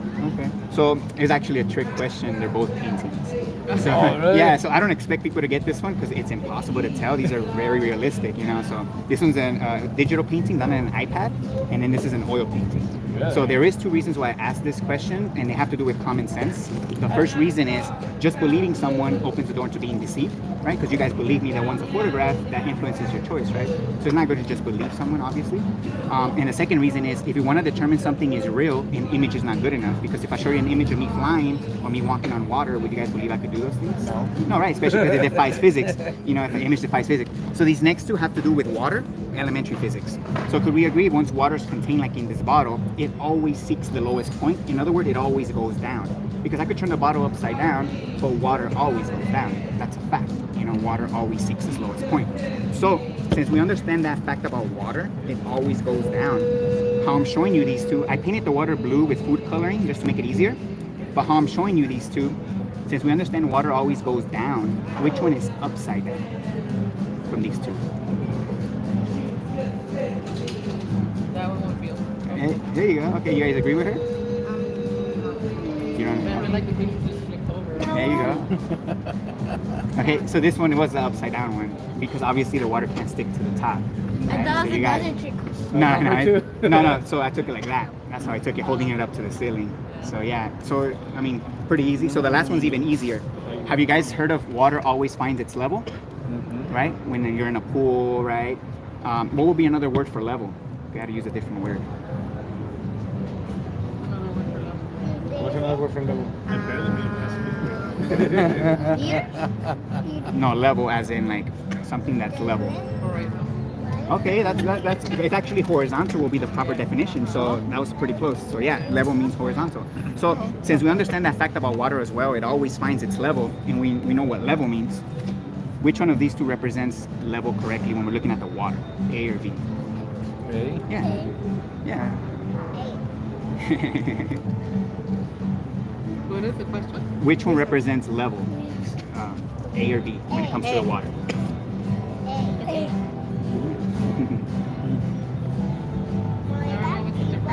Look at the water. Exactly. So which one? So which one's level? The water curves on B. So see how this one goes down? Yeah. Which one's level? And then like it says in. It's A. Yeah, it's obvious. So the real reason I do this is because over 95% of the population have been tricked to believing this is what level means, even though we know it's this one. You guys want to know how we were tricked? Do you guys believe the Earth is a ball? right? That's what they teach us in school, right? That's what I was taught too. So NASA in specific, they claim to have satellites orbiting the Earth, so they need to know the radius of orbit, so they need to know the radius of the Earth. So they do tell us the radius of the Earth is 3,959 miles, so that means there needs to be curvature every mile. So the first mile is an 8-inch drop, second mile 32 inches, by the third mile there should be 6 feet of curvature. So if we went out like a giant lake that was miles across to measure for this curvature, the water is going to be parallel to any level structure to that. But they're trying to tell us that the water level means curving. Exactly. So every mile it increases. So by 10 miles, there should be 66 feet, which would be a 6-story building. You know, but this curvature doesn't exist in reality. So if I was to ask you guys, what's the number one proof or reason that makes you believe that the Earth is a ball? That is round? That the Earth is a sphere. Because when you see a boat taking off, it like goes down. Okay, it goes over the horizon, right? You think so? Okay. Yeah, because media told us that that's what it is. Exactly. That's pretty honest. That's what they show us, literally. So, real quick about boats going over the horizon. So, we do have a limit to how far we could see. So, if I was to hold this bottle and just walk away from you, this bottle is going to start to shrink in your vision, right? In reality, it's not shrinking, but to your eye, it starts to get smaller the further and further it goes away. So, the horizon is just the vanishing point of perspective. So it's just how far we could see it. So anything going beyond that, it's just, we can't see it anymore because, again, it's just the limit of our perspective. So even if that curve was there, you know, in front of us, we should be able to physically measure it in every lake on Earth. You know what I'm saying? If the water's truly bending like they're telling us. So, and then again, I don't know if you knew that all the images from outer space, they actually call them images. They don't call them photographs because they're actually photoshopped. So an image like this doesn't really exist as a photograph. And they call them images again because they're photoshopped, but they call them composites. They don't call them Photoshop. And again, the word image comes from the word imagination. So all of this that they're showing us from outer space is just imaginary. Anything about outer space, basically. So you're saying that it's not true? These are all fake. They admit that they're fake too. That's my point. Yeah, exactly. They're all Photoshopped, basically. They're all done in a computer. It's flat? It's level. It's a level plane. So airplanes fly over a plane, basically. They fly level. So how come when you travel, let's say if you're gonna travel to let's say you're gonna travel to the other side, China, you go this way. Okay, so I'm gonna show you a map. Again, nobody knows the true dimension of the Earth, how it actually looks. But if they're actually telling us the truth about all the continents that exist, then the Earth will look like this. Where is it? It's right here. Again, nobody actually knows what it looks like, but if, again, all the continents are telling us exist, it will look like this. So if we're here in Los Angeles, right, or California, and we want to fly, let's say, to China over here, all they do is just fly in a straight line like that. So circumnavigation would just be circles around a plane, because the north will be a center point. So again, if Antarctica actually exists in the bottom of the globe like they're telling us, in reality, it's actually just a ring around the Earth. So that's what will be holding all the water in. So that continent will be containing the water, you know, because the water has to be contained, like in a bowl or a bottle. The water can't just stick to an outside of an object, you know, like they're trying to tell us with the ball Earth, you know, like this. Water can't stick to an outside of it. It has to be contained.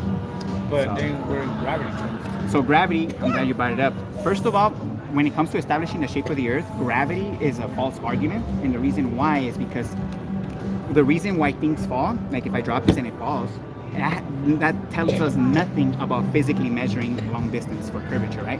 A second thing about gravity is actually a theory. So they didn't actually measure a force pulling this down. So the reason why this falls to the ground is a phenomenon. You know what a phenomenon is? It means it cannot be proven 100% what's causing it.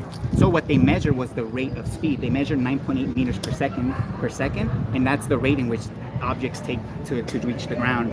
You know, that's the speed of which things fall, but we're measuring the effect. We're not measuring the cause that made it fall.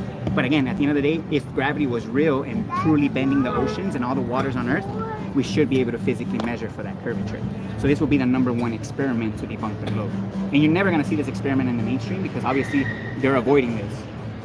So this is being censored since like 2019. I came across this in 2016. And the way they're censoring it is they're misrepresenting people like me, first of all, and they're just ridiculing and dismissing it, not even taking it serious. So in other words, you're saying that whatever they're teaching us, it's all a lie. So it all comes back to control. So the way to control human beings is you got to control the mind first, and then that's how you control their actions. So you couldn't physically control human beings. It wouldn't work. Right. Other people wouldn't allow it. Like you'll be exposed. So the way you control human beings is psychologically. So you got to disconnect us from our true purpose here. And then that's how we give away our common sense to someone else, and we're just gonna obey what they're telling us, how we should live and how much taxes we should pay, and this is what we're supposed to do. And it's all about control by giving away our common sense. So again, they disconnect us from our true nature of this place. I think we should all explore the Earth, find out what it actually is, because outer space is just theory. Again, the stars, I don't know if you guys ever seen images of the stars, is what they actually look like. So this is what they show us planets look like, but the planets are just stars as well. They used to be called wandering stars. So the word wandering, they came up with the word planet. So again, these are just lights in the sky, and nobody knows what they are.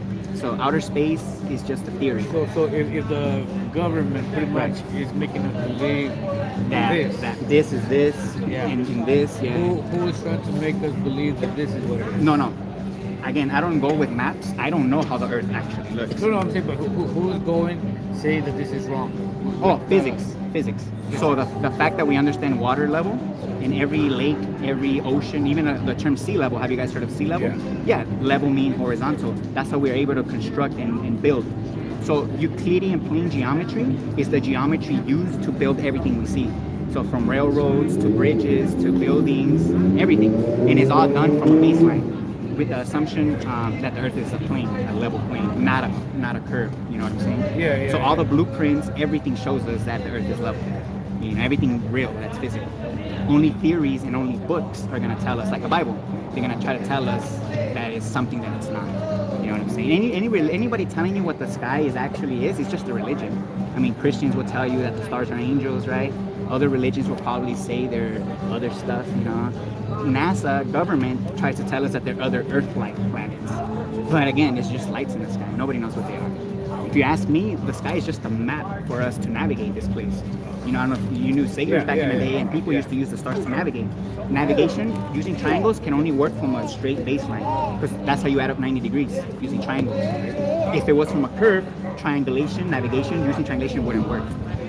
But the fact that we did use it, and we could still use it, proves that the Earth is level. You know what I'm saying? That's how we measure angles from a baseline. You know, if it was curved, the angles wouldn't match up. It wouldn't make any sense.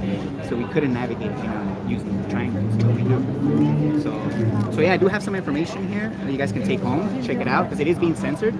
You're gonna get nothing but ridicule if you just go on Google and YouTube. But if you guys have any questions before you guys go, you know, I can answer them. No, I'm good. I mean, we all know that the government, they're all in it for themselves, man. They're just trying to take advantage of us, and this is literally the biggest way they're doing it. You know? it's not political. It's not political, no, it's not. But yeah, politics is all a distraction. You know what I'm saying? It's all a distraction. All right, man. Appreciate it. Thank you. Thanks. Yeah, no problem.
Yeah, he seems open-minded. That's true, John.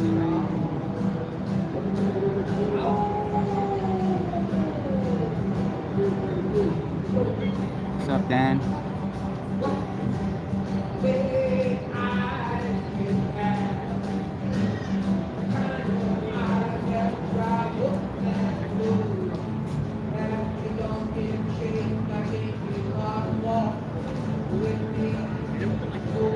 I think it's funny how on this street there's a lot of people with their own tables, you know, literally selling stuff, you know.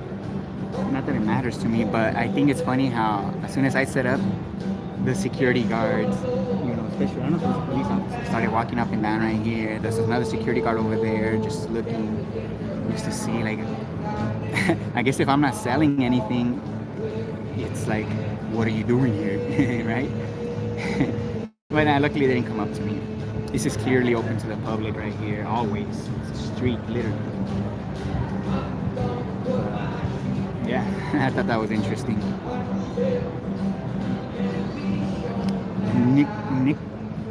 Nick. No problem.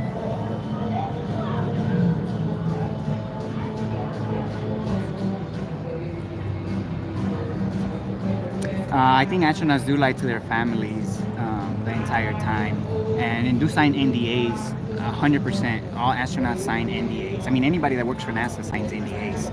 So you best believe that astronauts sign NDAs. And to be honest, I don't think they tell their families, especially because obviously there could be a lot of, they could break up and stuff like that. It could be problems between him and his wife, or anybody as an astronaut, right? Even if it's a girl astronaut. Point being is if they break up, think about it, and it didn't end on a good note. Best believe that the other person might, start to spill the beans about astronauts not going to space flight. But at the end of the day, who are they going to go to? Even if they did know that, the spouses or their family, like, no major media company or outlet ever going to pick up that story. They might just label her as crazy, literally, and she's literally just going to be looked at as a crazy person for trying to expose her husband or his wife, right? So yeah, I mean, do the families know? I don't think they know, but even if they did know, like, it's pointless. They won't be able to do anything with that info.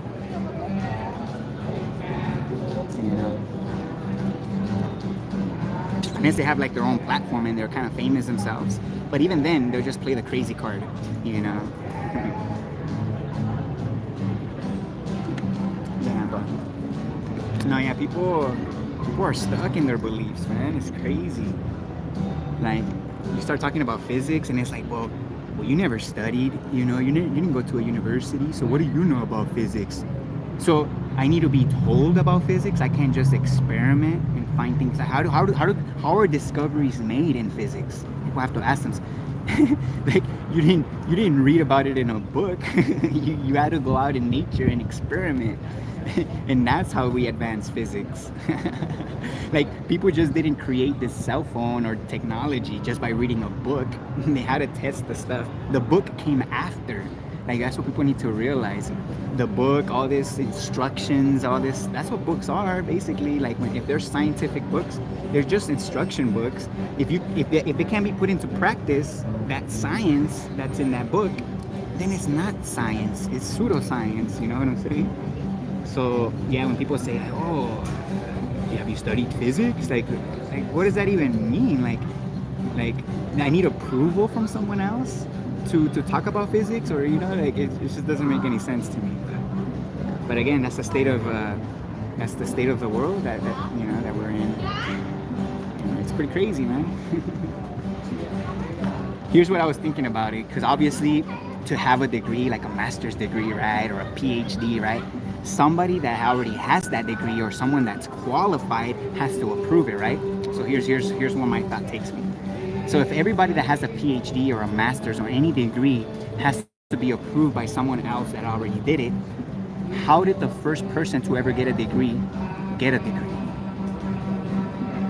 Did he approve himself? Did he qualify himself to then start giving it to others? Like, how did the first degree, and who gave him that degree? The first ever, scholar degree or something. Like, it's just stupid. Like, it's pretty funny though that degrees have a merit, when it comes to talking about common sense. Because physics is common sense. Why? Because physics is real stuff, testing real stuff in front of you, and you need your senses to comprehend that. That's literally what makes it common sense. So physics, people are trying to like extrapolate physics to this higher fucking form of intelligent beings can only understand it. Like, you already fell into the trap. You're already believing what you're being told, when in reality physics is just common sense. And again, it has to be practically shown so you can actually go through the steps of how things work. You know what I'm saying? So yeah, a lot of people are just, their minds are literally twisted. The whole world is upside down, right? With the ball earth. Yeah, so I know you guys haven't seen it, but I'm doing the Are You Smarter Than a Fifth Grader today. So I'll go ahead and give a quick peek. Let me see if I can turn this. Yeah, so I'm actually in a different position than last time. I'm closer to the street over here on this side. And I usually post at the end of that street over there on the left side by the end of this street. But yeah, so yeah, a lot of people walking through here, and there's the table. Smarter than a fifth grader. But yeah, yeah, we'll see if we could get any more conversations.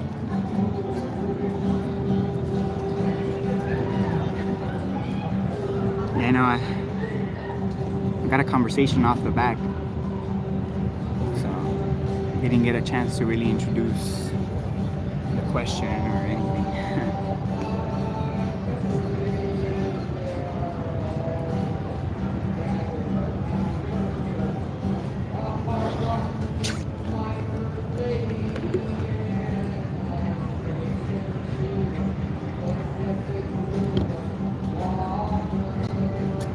Yeah, it looks nice here.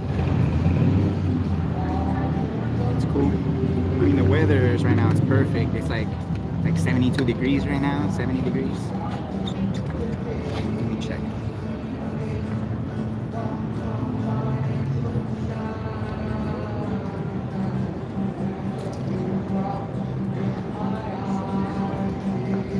$68, not bad.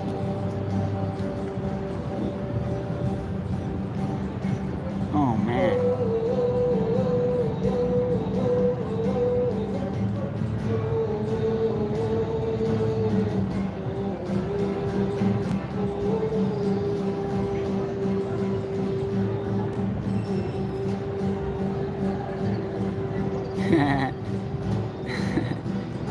I wish I could one man in his detector.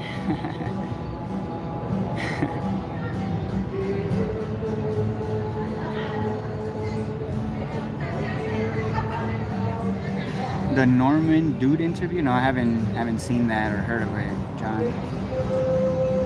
I know, that's right, Ian. A lot of pseudoscience out here. I mean, pseudoscience, if you ask me, it's just another word for religion or scientific theories, right? Could just be another word for religion. Again, another thing, people are just swayed by language so easy, you know what I'm saying? Like government, for example. The way I see government is literally an insurance company. Literally, like government is just an insurance company. Why? Because obviously it has to do with crowdfunding. You pitch in, right? You pay them, right? Like any other company or insurance company, you pay them for a service, and the service they provide is obviously if you're down on your luck, right? You need some assistance, right? They provide it. But again, it's just an insurance company. The fact that people think we need government, it's ridiculous to me, because everything the government provides could be provided on a personal level. Like it could be a private company. For example, if you in your community, right? Say your community has about 100 people, a few hundred people, doesn't really matter. Let's say that community, they want protection because they don't want their houses broken into, right? And they don't want to use their own weapons. Obviously, I would say, you have the right to protect your own family and your own property. So if you want to, do that yourself, everyone should do that. But again, let's say this group of people wanted protection. Then these people crowdfund and hire some kind of security or some kind of police for their neighborhood for protection from others, from harming them or stealing from them or anything, right? In every other, like school, you want to send your kid to school, you want to send them, with 30 other kids, and have one adult teacher, fine, you pay for that. You gather the money, from other people that want to do that, and you pay a private teacher, and you pay for these services for yourself. Because again, you should teach your own kid. You bring your child into this world, you have the responsibility to teach them everything you know or everything they need to know. So again, if you want to send them to a school, a private school, public school, doesn't matter. You should do that on your own means, meaning you should pay for that separately, and you go on that route. You shouldn't force everybody else to do it just because you're doing it. And same thing goes with hospitals. You want the extra insurance for your health. You want health insurance. You pay for that. You know what I'm saying? I don't want to pay for that. I'll pay for just the basic emergency situations, like if I'm bleeding out, if I have a broken bone. But even then, I feel like everybody should have these basic skills to stitch someone up if they're bleeding out, or if they have a broken leg, help them put it back how it should be, and then putting some kind of cast to keep it in that. Like this whole health, care industry, it's ridiculous to me. Like the fact that you think a doctor or a nurse, again, I don't mean this to disrespect anyone, that clearly doesn't care about their health, because obviously a lot of them are overweight. You really think they're gonna care about your health when they don't even care about their own health? People gotta think about that. You know what they care about? Your money. They care about that insurance money. So they're always gonna pretend like they're about your health, but again, it's all about the money. Government is all about the money. The government is not actually there to make life easier on us or to help the people, right? They're literally just leeching off of the rest of us by making everybody believe that we all need to crowdfund or pay taxes to this insurance company. You know what I'm saying? And again, it should be optional. Nothing should be forced. It literally comes back to that. Nothing should be forced. Everything should be done through voluntarism, or because you want that service or you want that. I don't see what the big deal is. People that don't opt in from school or from being schooled, I mean, why would other people get mad at them? If anything, in their eyes, it should be, it's your loss. You don't want to get educated. It's your loss, right? It should be my loss. But in reality, it's not that way. They literally just want our kids. They want everybody in schools just to brainwash them, just to condition us all to just accept everything we're told, and so we just do what we're told. And again, it all starts when we're 5 years old. It's all conditioning. It's just a better word for most people than brainwashing. But it's the same thing: conditioning, brainwashing. Especially for somebody else's benefit. It's crazy. That's tyranny. You know what I'm saying? Like, it's pretty crazy, man. But yeah, the government is just an insurance company, and obviously, it's not a necessity. Let's not forget, yes, SpaceX. NASA, how much money they take from us. Oh, another thing about that's crazy, a lot of you know I'm vegan. What's crazy is that a lot of the meat industry, the meat industry in specific, it's a black hole business, or a bankrupt business. Why? Because they need to be subsidized by taxpayers in order to stay afloat. So even though the meat industry is mass producing all these animals, obviously to make it cheaper on the consumer, it's still a bankrupt business, even though it's being, mass produced. So they're using my money now, again, forcing this stupid ass crowdfunding shit. They're using my tax money now to fund some of these meat industries.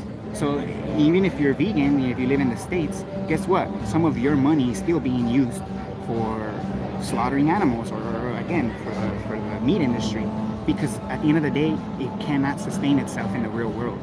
If you wanted to start an animal farm or animal farming or factory farming, right, in a free economy, it's gonna be a bankrupt business. It's a black hole business. You're not gonna make any money. You're only gonna lose money, because all the money that needs to be put to feed these animals, to maintain them, all this is just too much money, too much water, too much resources. It's too costly. It wouldn't work. So that's why they have to use our tax money to keep it afloat.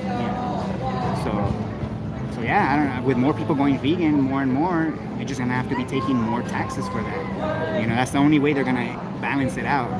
Because they're not gonna be making much money from people buying it. They're gonna have to just take it either from the tax money or just print it out of thin air, which is obviously still part of the way they do things. They could literally just print money out of thin air and make this business still work.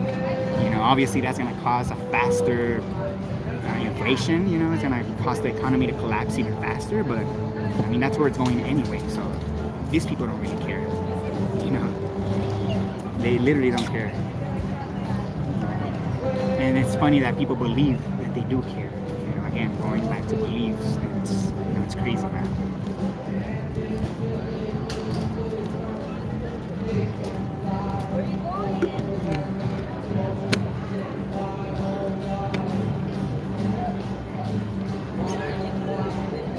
Yeah, crowdfunding.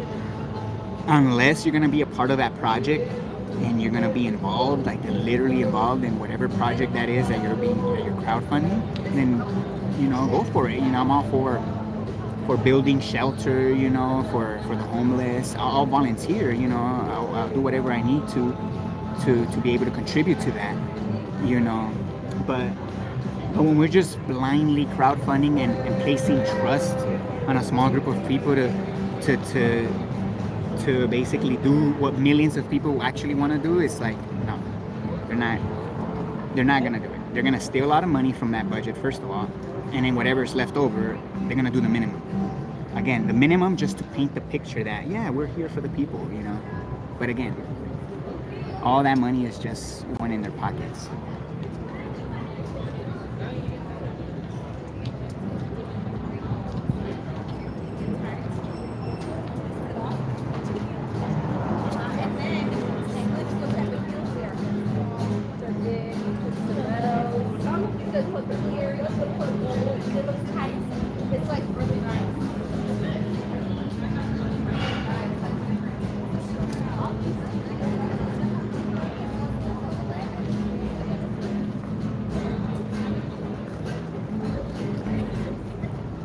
Hi.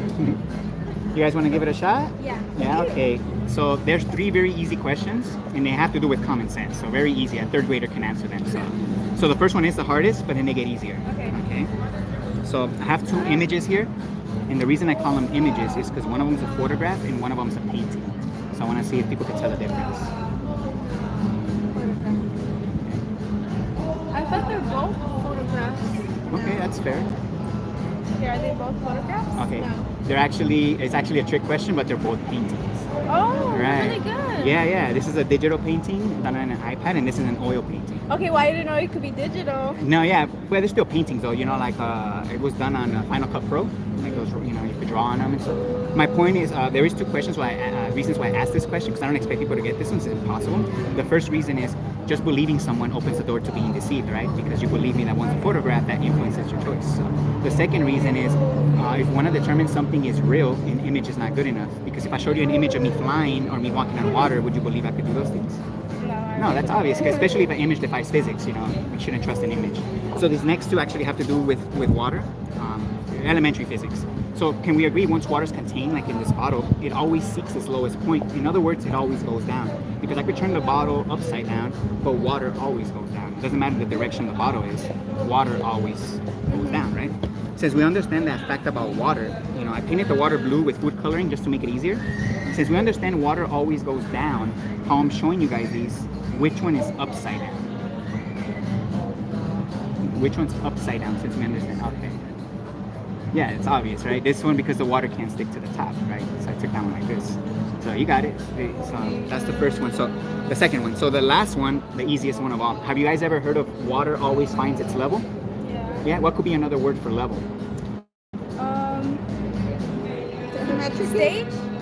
Symmetrically or horizontal will be the proper definition for level. Because we could have a straight line, but if it's at a slope, it's not level. It has to be a horizontal straight line. That's what level means, right? And that's what water does.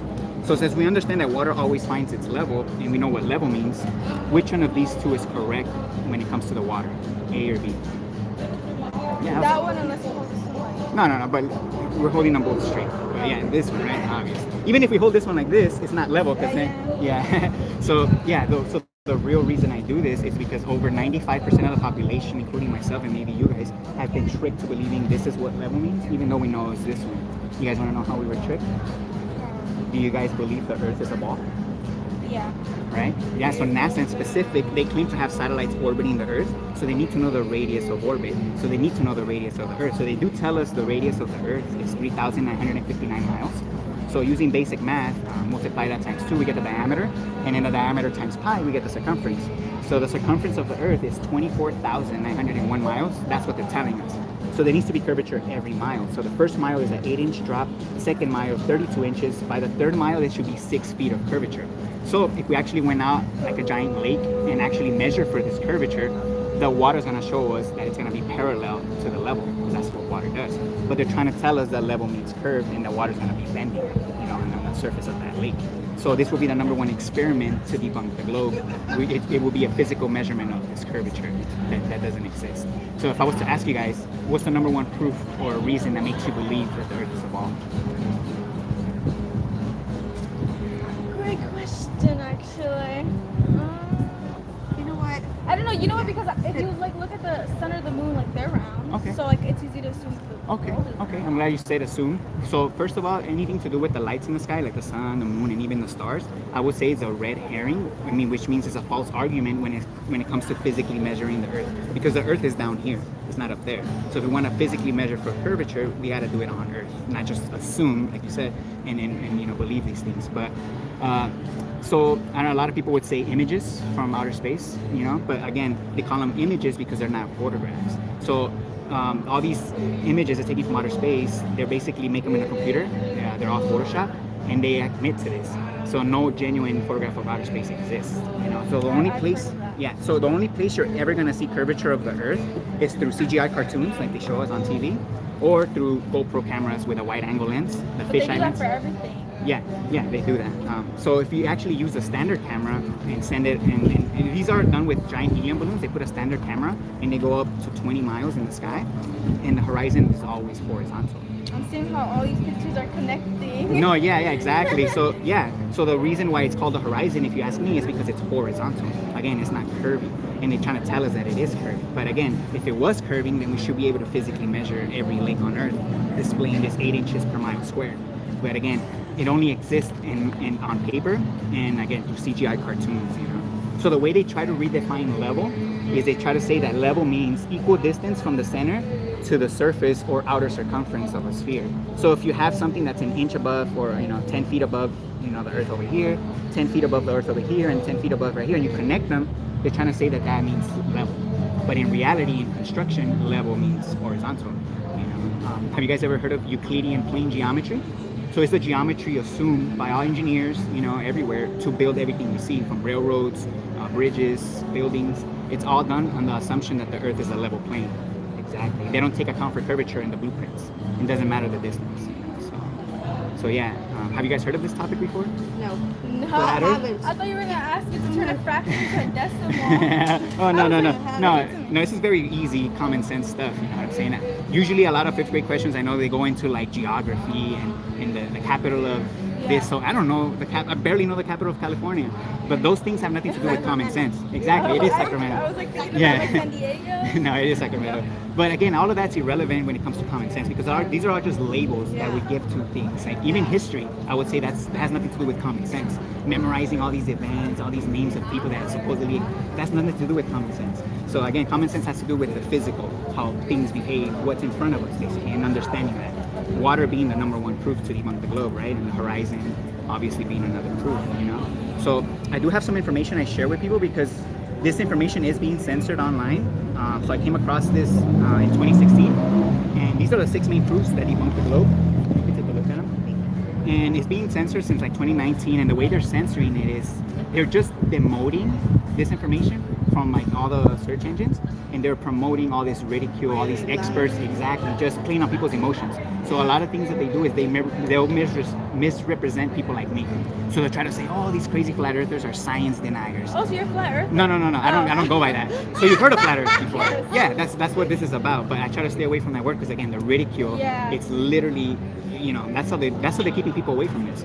So I'm not a flat earther. So I'm just a realist. If anything, I'm just one person that came across this in 2016 and basically made sense to me. And the fact that because people can lie, people lie. Physics doesn't. Physics is all about understanding. So if somebody's telling me something contrary to my understanding of physics, then most likely you're lying, especially if you have nothing to back it up. And then again, part of the reason why they're censoring and ridiculing is because there's nothing. The globe has nothing, So again, there is a video called 200 Proofs the Earth is not a ball, but in reality, everything proves that the Earth is not a ball. How airplanes fly, they fly level, they fly straight. They don't fly around, taking account for curvature. You wouldn't be able to, have your water. What do you think about the Bermuda Triangle? Oh yeah, I'm glad you brought that up. No, so the Bermuda Triangle, they tell us that ships go, they disappear. The reason why they push that story is because, I don't know if you knew, all the spaceships that they launch they actually fly over the Bermuda Triangle. So the reality is that there's no astronauts in these actual spaceships, and then just shoot them into the ocean where people can't see them. And they make it restricted. They call it the Bermuda Triangle because they don't want people to see that they're actually landing back on Earth. So the highest human beings have ever gone is this 20 miles.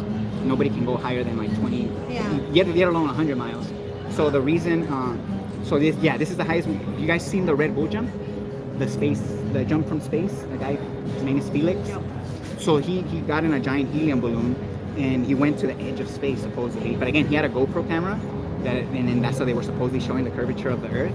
And he jumped from nearly this height. And again, if you use a standard camera, it's always horizontal. Again, it's just camera effects and cartoons that they're showing us. So the globe doesn't exist in reality. It's just imaginary. Another reason why they call them images. So that's the thing I don't like.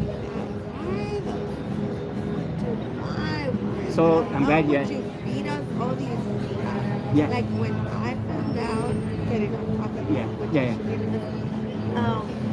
What really Thanksgiving means. Oh, yeah. She found out like a couple years ago. And we're like, we ain't celebrating Thanksgiving no more. Oh hell no, we're not.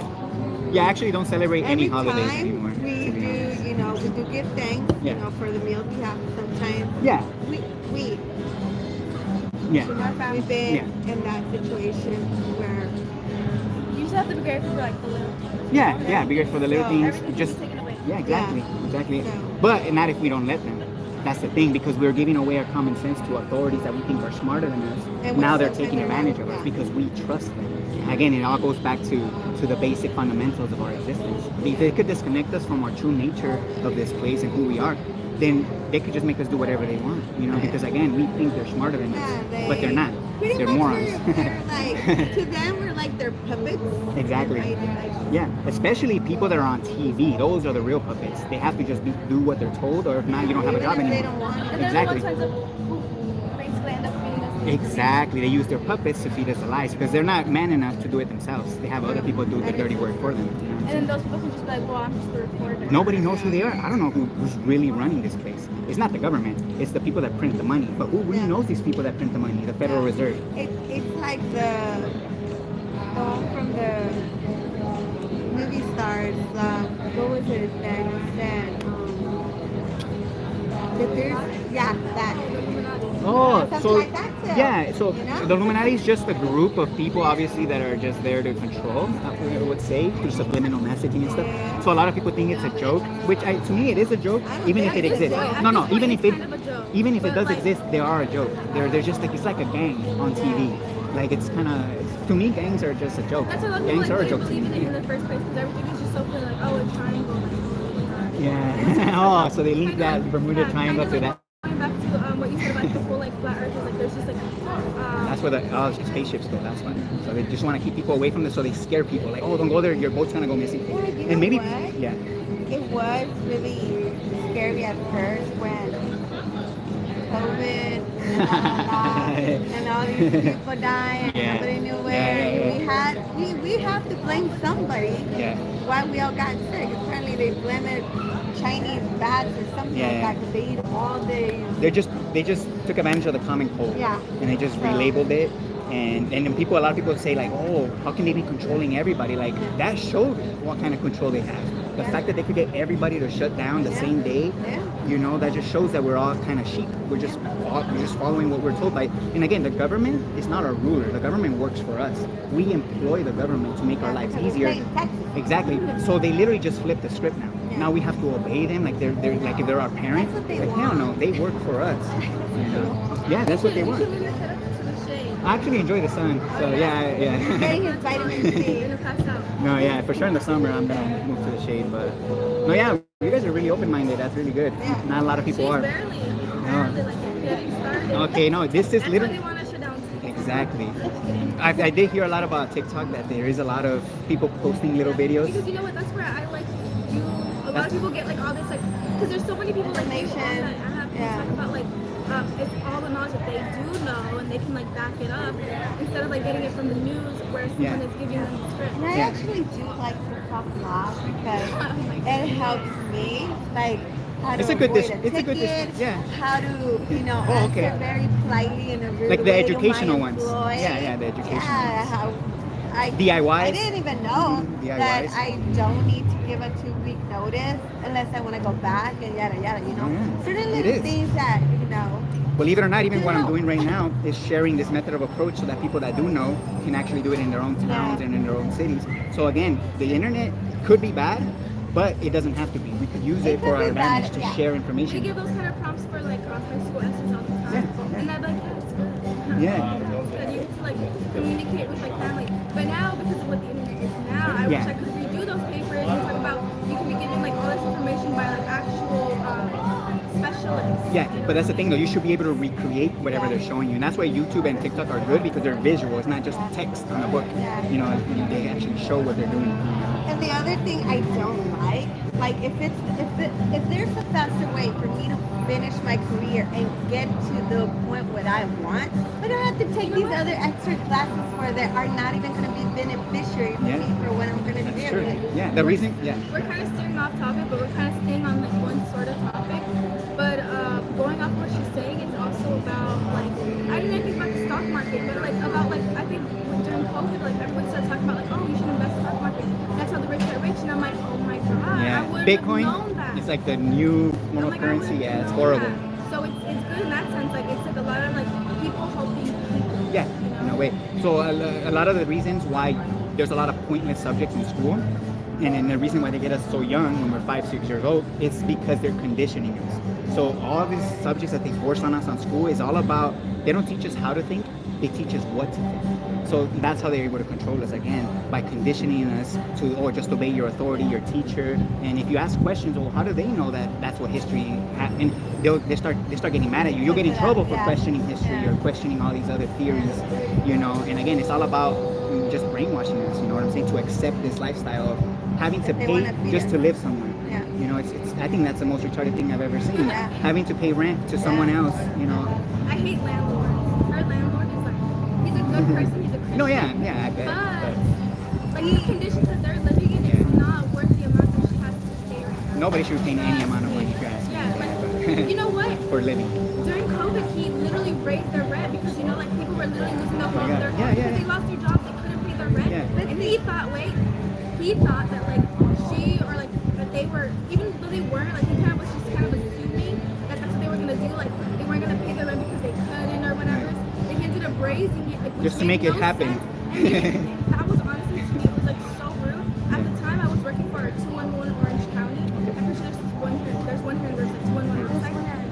Yeah, and I would get so many calls of people like needing rent assistance, and I was working with like the California Emergency Rental Assistance Program, and I was setting them up to get like these, you know, the rent assistance. Yeah. Great. And like you had to also have your landlord apply, and many landlords didn't want to apply. They're like, they just don't want to pay their rent, and we're like, we just need you to sign on so that they can. They'll cover it. Yeah. So like you're like literally saying like, yeah, they do live here, they need help. You know what I mean? Yeah. And they didn't want to like, they just don't want to pay their rent. I'm like, they're gonna get you the money. They just can't break their backs right now, like they're out of work, but they're trying to get help to pay the money. Yeah. Like they're just so lazy. They The are. landlords, they just expect everyone He's to a do good everything man. for them. But he's a good man, but the fact that he did that, I was kind of like, the fact at that the worst time too. Worst time. Yeah, I know. See, the fact that I see he did that is because he has to pay his He building, already thinks that they're like living off the taxes government. and all that, you know. So, Yeah, that's the excuse they use. Even when my rent goes up, oh, my insurance went up and property tax went up, so I'm that's gonna. the thing in Yeah. life. Like, that's not my problem. That, I'm a renter. that rich people just want to get rich and they get mad at you for trying to, you know, make a little bit better. Yeah, to easier make your for life better. you. Yeah. These people are greedy. Not fair. Yeah, that's it. That's not It's fair. all fuel from greed. You know what I'm saying? Yeah. So just real quick about land, and just I did the math because I like math. So in 1 square mile, you know what a square mile is, right? So in 1 square mile, there's 640 acres of land. So if we were to divide those 640 acres of land and then give half an acre to each person, you could fit 1,280 people in 1 square mile, you know, with half an acre of land, which is more than enough you'll ever need to grow your food, to live, you know. The state of Texas is over 260,000 square miles. Guess how many people can fit in the state of Texas? Oh, that's a really big state. But yeah, the whole U.S. population, over 340 million people with half an acre of land each, could fit in the state of Texas. So that's just debunking overpopulation. You know, again, it's just getting us conditioned to live in these crowded cities so that they can exploit us. Their cities, exactly. So this is a cult. We live in a cult. So cult is just another word for culture. So there's cultures all over the world, but again, they're just cults. Why? Because people just blindly obey their leaders and just do what they say. Our table is ready. No worries. So You guys have a good one. My name is Layla. Yeah, my name is William. So actually, here, let me give you my card. And I do this at universities as well because they're running from this. You know, they're running from this, the Ball Earth lie. Nobody wants to talk about it, especially at university. So I go to them and I present it like this, so you guys can check it out. All right, thank you. You have a good one. Have a great rest of Yeah, you too. Thank you. Wow, they were really open-minded. That's pretty good.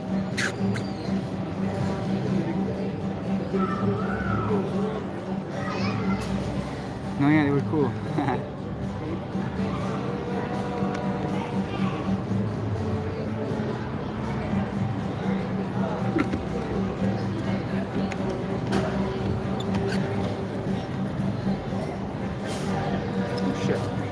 I'm gonna switch my GoPro camera battery real quick. Oh shit.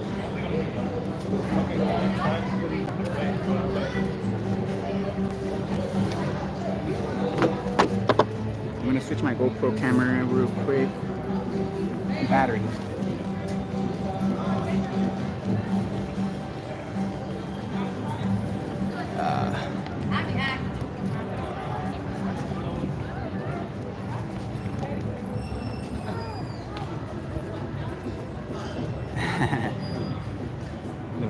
The vitamin D, not vitamin C, right? Yeah, all these vitamins, all these this concepts about vitamins and minerals and all that, it's kind of pretty funny to me. as a vegan, you know, looking into all that protein and calories and vitamin A and vitamin B and vitamin C, vitamin K, all this, oh my god, shit show. Part of just believing what you're told. Shit. Oh damn, 6%. Pretty good timing. Let's switch the battery. Oh my god, I got the wrong one.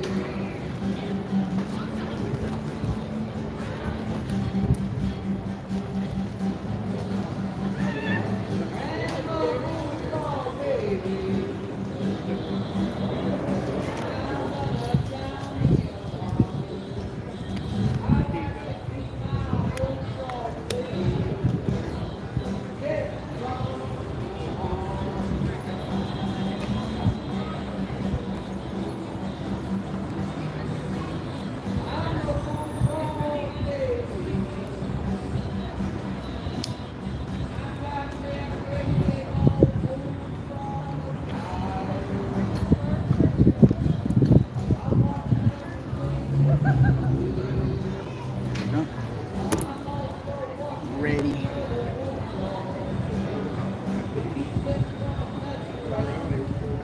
That's true. 1 minute is detected.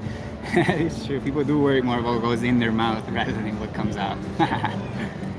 That's true.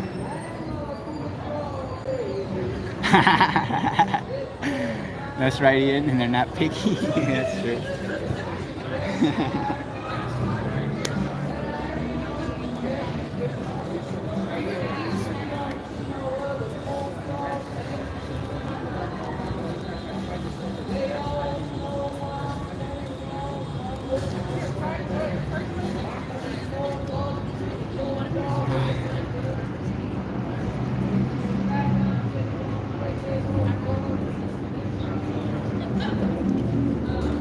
Yeah, I'll probably go another, what time is it? 2:30? Yeah, for another 30 minutes or so, or probably less. If I could get at least one more, we'll see.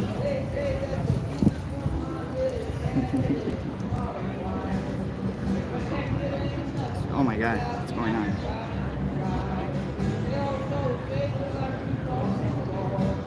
Oh my god, it's like a little hill right here. That's funny. Yeah.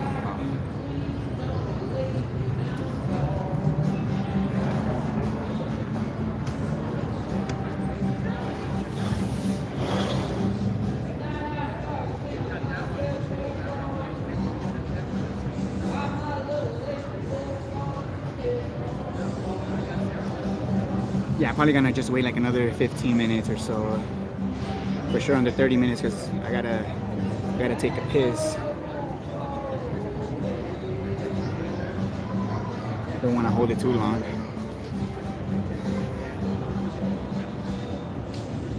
Just gonna move this a little closer to me.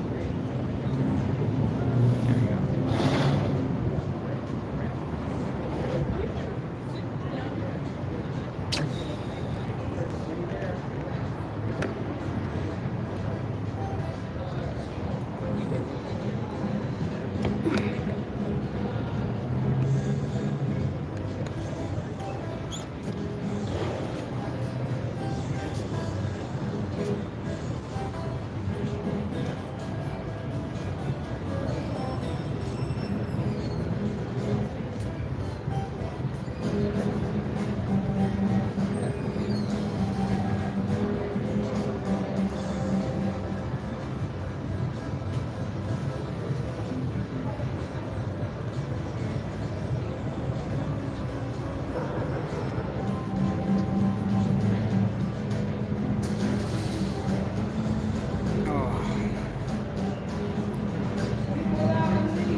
Yeah, and in the last video where I was kicked out of Victoria Gardens, that was pretty crazy.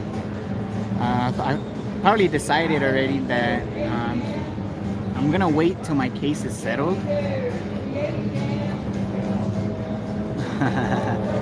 That's true, Mr. Cheswick. I'll probably ask him that next time. But yeah, I'm probably gonna wait till my case is dropped or settled to go back to Victoria Gardens. Just they're literally just gonna harass me if I do go back. I already know it, you know. So yeah, I'm gonna have to wait to go back there. I mean, it's a good spot right there. There's a lot of people that visit there. But yeah, they're just a little too crazy right there. Another thing about the police department that's there, they don't have body cams. So that obviously shows that they're not trained on public photography, you know. So yeah, it's just crazy. There's like a little train right in front of where I was standing at Victoria Gardens, where kids can ride it. I think parents can ride it with them as well.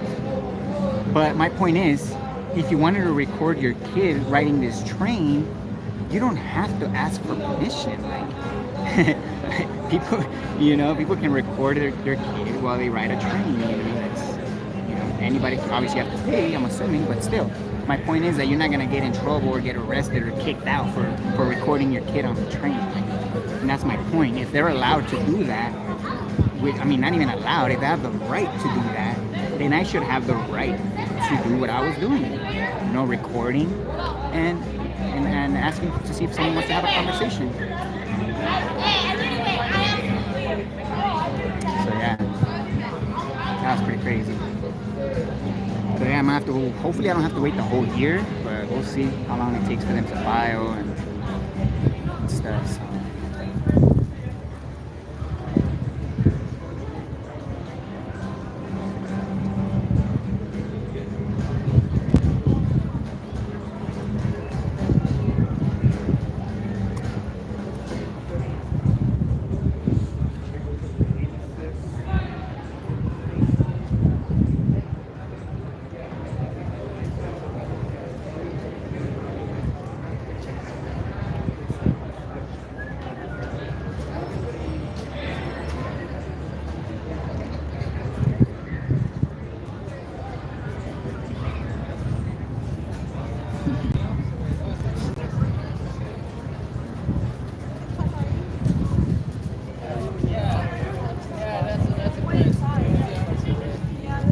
That because I do a lot of talking when I'm here, especially talking to people, talking to the chat. I notice my mouth gets super dry, like literally uncomfortably dry. So good thing I have the water, but still drinking too much water again, then I have to pee, and then I have to cut it short because of that too.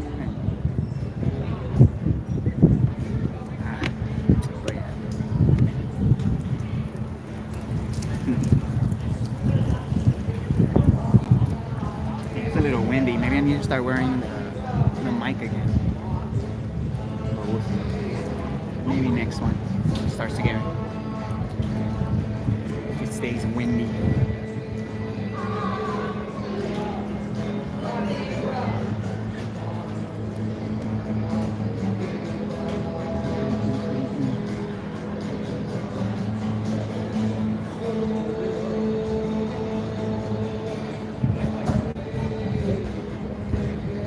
You guys can see. Next time I'll probably post on that side of the street. There is a lot of people over there as well. Yeah, we'll see. Let's see what battery comes. Oh, okay. I'll see how it sounds when I edit the action camera one. Usually that one does pretty good in the wind, so we'll see. Yeah, because sometimes when the wind is literally hitting the mic straight on, it literally you can't hear anything but like the wind sound. It muffles all the audio.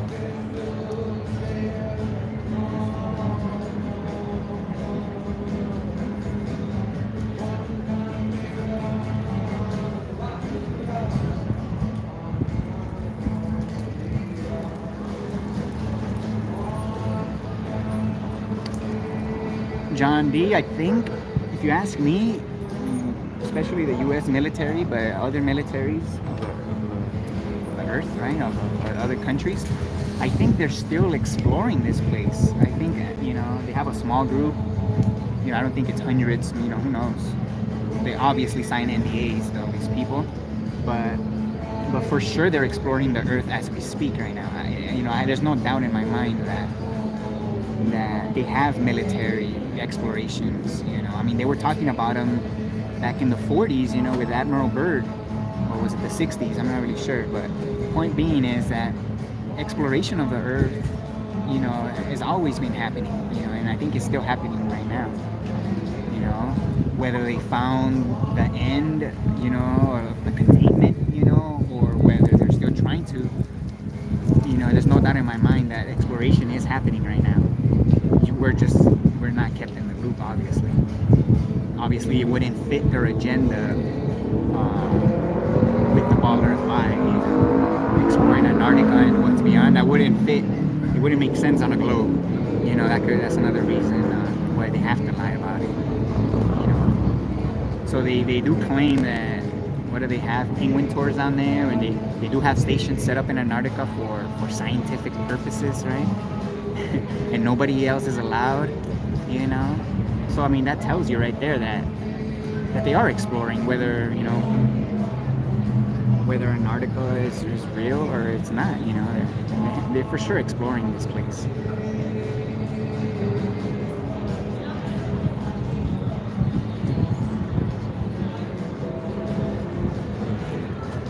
All right, Justin. Thanks for tuning in. Have a good one.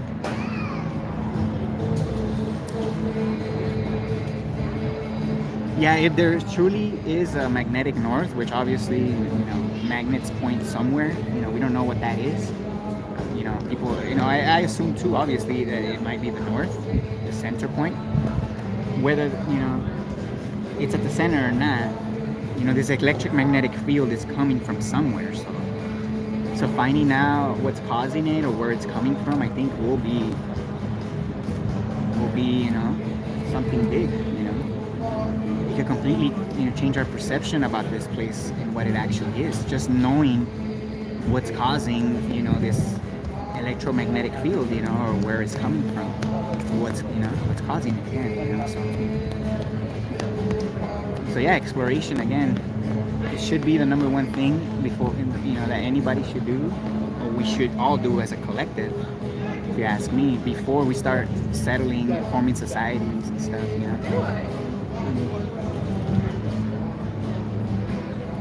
So yeah, a lot of people read the sign and they talk about it amongst themselves, like, like they want to come up to it, but at the same time they don't. So it's good to see that. Everybody's a little bit a little bit, I wouldn't want to say nosy, but a little bit interested, right? And what does that question actually mean?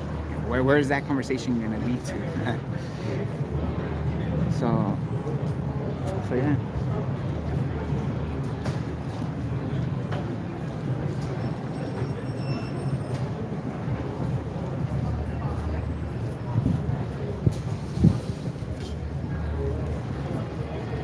Oh yeah, it's true. The aurora lights. I mean, you know, they're there. It's, you know, so what's causing that too, right? I would say, you know, they could be linked. The aurora borealis, right, with the magnetic field. I mean, they both seem to be coming from the same direction, right? So what is this enormous amount of energy being created, you know, at this point? Who knows? I mean, obviously there could be other civilizations there, you know, obviously more advanced, free societies, you know.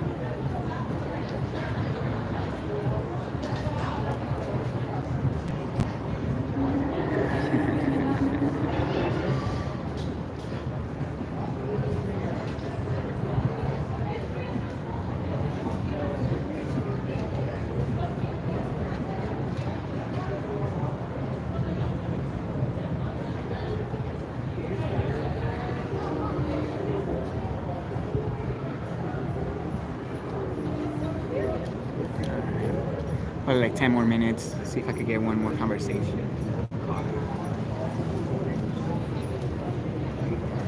Yep.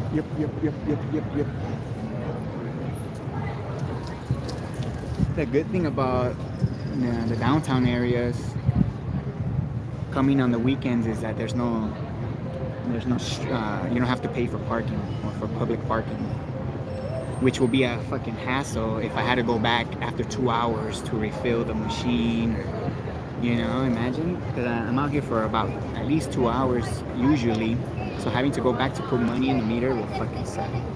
Usually that's like the maximum, 2 hours. Some of them go to 4. You can put up to 4 hours, but the fact that on the weekends, Saturdays and Sundays, here you don't have to pay for parking, that's cool, I guess.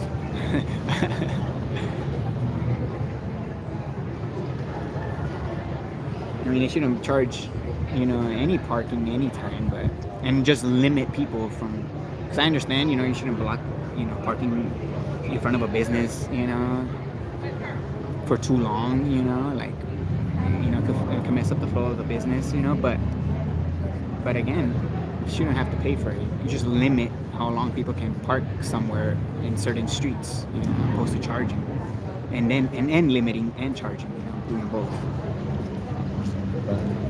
Yeah. Again, I always find myself trying to find solutions within the system, but in reality, it's the whole system has to go. You really want shit to, you know, you really want, you know, change for the better, you know, for the benefit of everyone, then the whole system has to change. You know, the whole system has to be overthrown and start from scratch. When you start to fix the system within the system, that's futile. That's, you know, it's pointless at the end of the day. You know, you're not gonna change anything. You might change a little aspect of something, like maybe get more taxes for something, you know, so that you think should be done. But at the end of the day, it's still all under their control. So that's the problem, you know. The problem is not, a lot of people, you know, the problem is not civil obedience. It's not civil disobedience. It's civil obedience. That's the problem. That people just do what they're told. So civil obedience is the problem, not civil disobedience. You know? But again, they try to make it seem like anybody, you know, that doesn't agree with this is a terrorist. Anybody trying to overthrow governments are anarchists and terrorists, and you know. I mean, it's pretty crazy, man. All these labels, you know, literally just labeling people. That's how they're able to literally just fool everybody, is with language, you know. And people fall for it. You know, that just shows that people are not grown mentally, you know.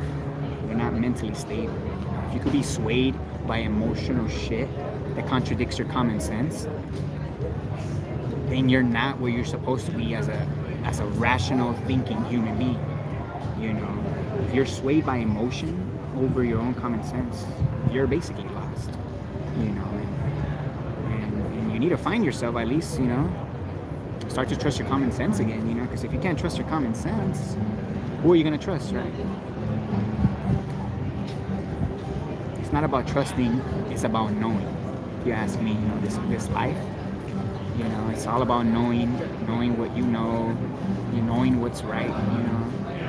And again, faith, you know, having beliefs and trust, all that is just the reason why we're in the position we're in, you know. So, hi. Can we do it? You guys want to try it? Yeah. Are you guys alone, or are you guys here with someone? He's over there watching. Okay, cool. And they still have one. So, you guys will probably be able to get at least two, you know. The first one is the hardest, but then they get easier. And they're multiple choice, okay?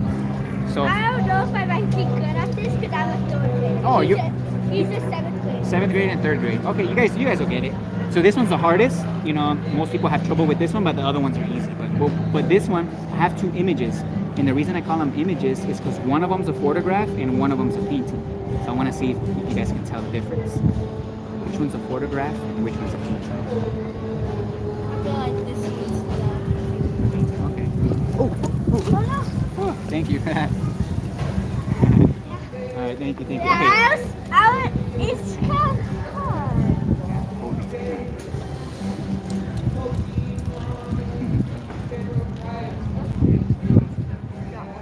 Okay.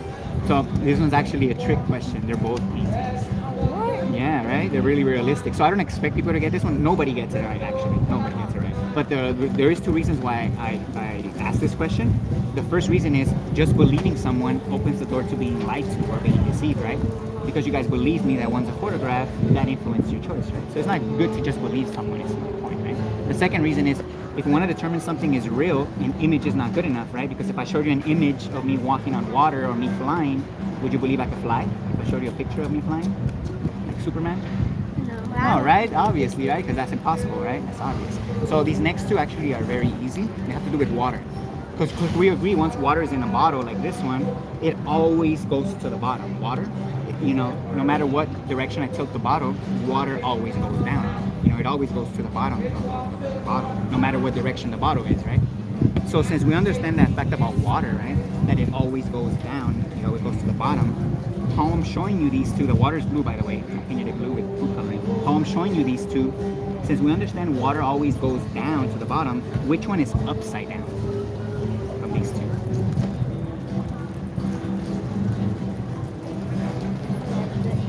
There you go. Hey, good. That's pretty good. Some grown-ups don't even get this one, but you guys got it. Yeah, it's pretty easy, right? Because the water can't stick to the top. I think Spider-Man could do that. Right, because he could stick to the roofs. There you go. That's good. Spider bottle? Yeah, spider bottle and the regular one. So this last one is even easier.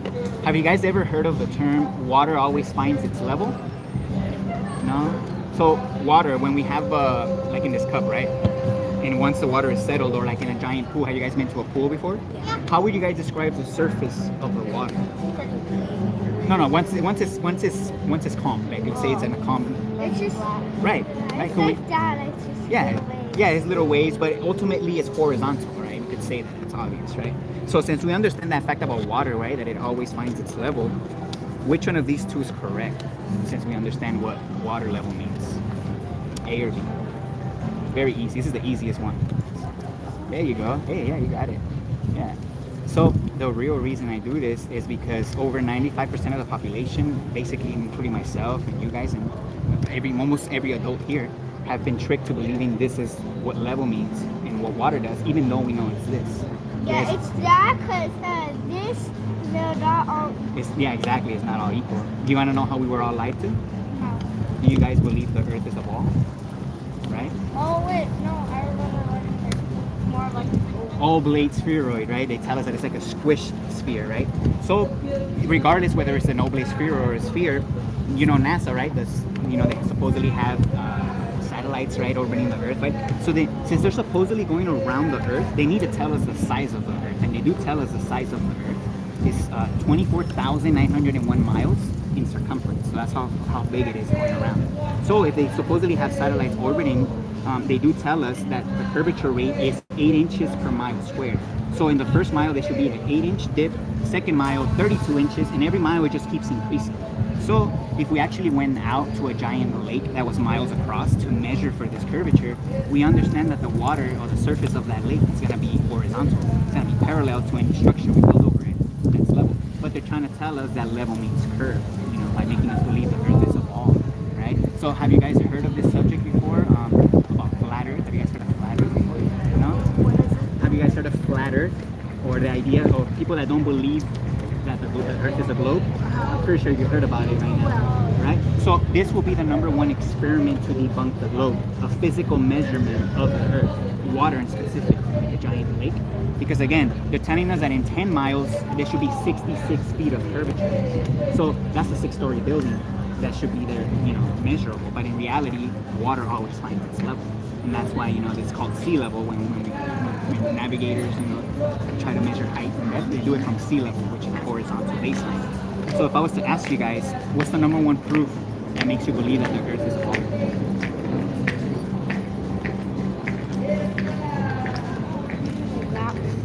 Okay, the maps they show us, right? And the images that they show us from space, right? Supposedly. So the images, they actually call them images. They don't call them photographs. And part of the reason they do that is because they're actually photoshopped. And they admit to this. So there's no genuine photograph of the Earth as a whole. And one of the main reasons is because we can't go high enough. The highest we've ever gone is 20 miles. This is what the Earth actually looks like when it's 20 miles. And you're using a standard camera. So I don't know if you guys knew, but GoPro cameras, wide angle fisheye lens, those usually warp horizontal lines. So the only place you're ever going to see curvature of the Earth is through GoPro cameras that curve horizons like this, or through CGI cartoons like this, like NASA shows. So the Earth as a globe doesn't exist, basically. So the Earth is actually a level plane. So we don't really know, nobody actually knows how far this Earth extends, like how big it is. But everything about outer space, like the stars, the sun, and the moon, nobody actually knows what they are. But they try to say like they try to make it relevant. So like, oh, if the Earth, if the moon is a circle and the sun is a circle, then the Earth must be a circle. But I would say that's a false argument because that's a separate discussion.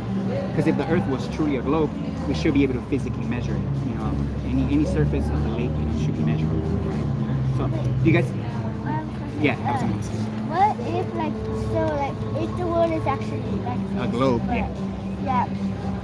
What happens if you're like right here? Right in the bottom, right? Yeah. So doesn't that miracle just fall down? Exactly. So so they try to explain that by saying that gravity just sticks us to the wall.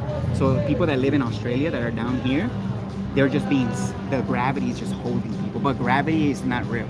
Gravity is just the word to explain that question that you have. So in reality, everybody's facing right side up. We're all facing right side up. Nobody's upside down, basically. So nobody could fall off. Because if somebody was upside down here, they would just fall off, like you said. But in reality, it doesn't exist, you know. So here, I could give you guys some information you guys could take home, maybe share it with some of your friends, right?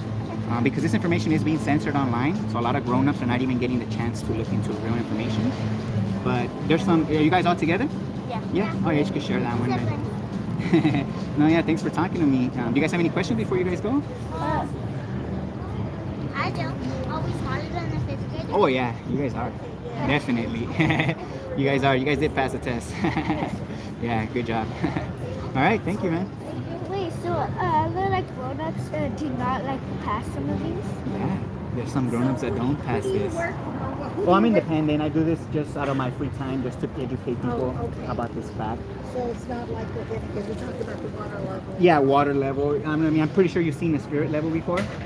Well, I used to work at the water board. That's what I was wondering. Oh, okay, yeah. So water, you know, the physics of water basically proves that we don't live on a globe.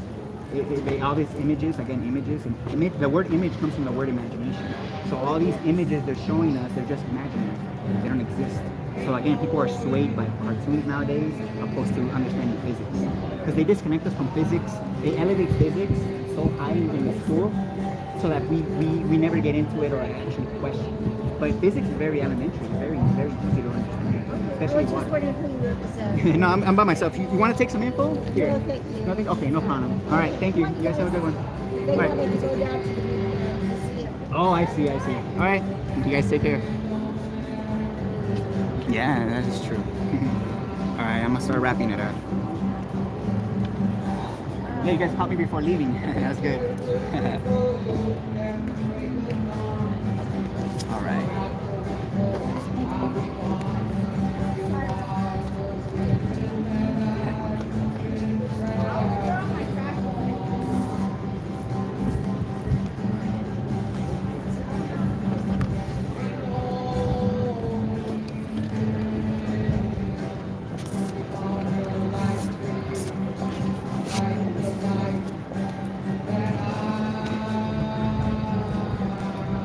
Oh my god, I gotta take a piss now.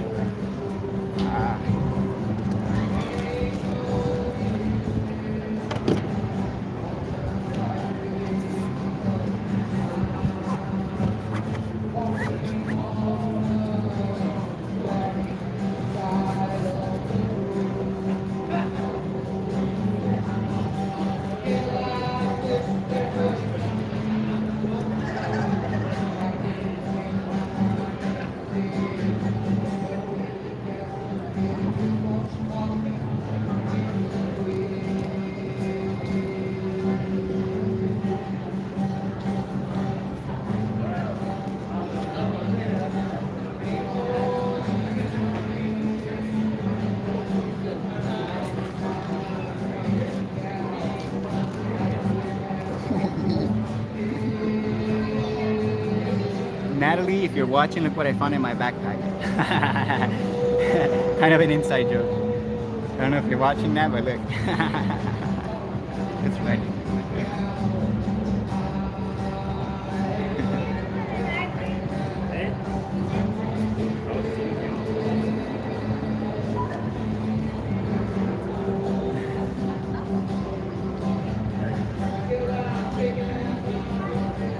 Oh my god.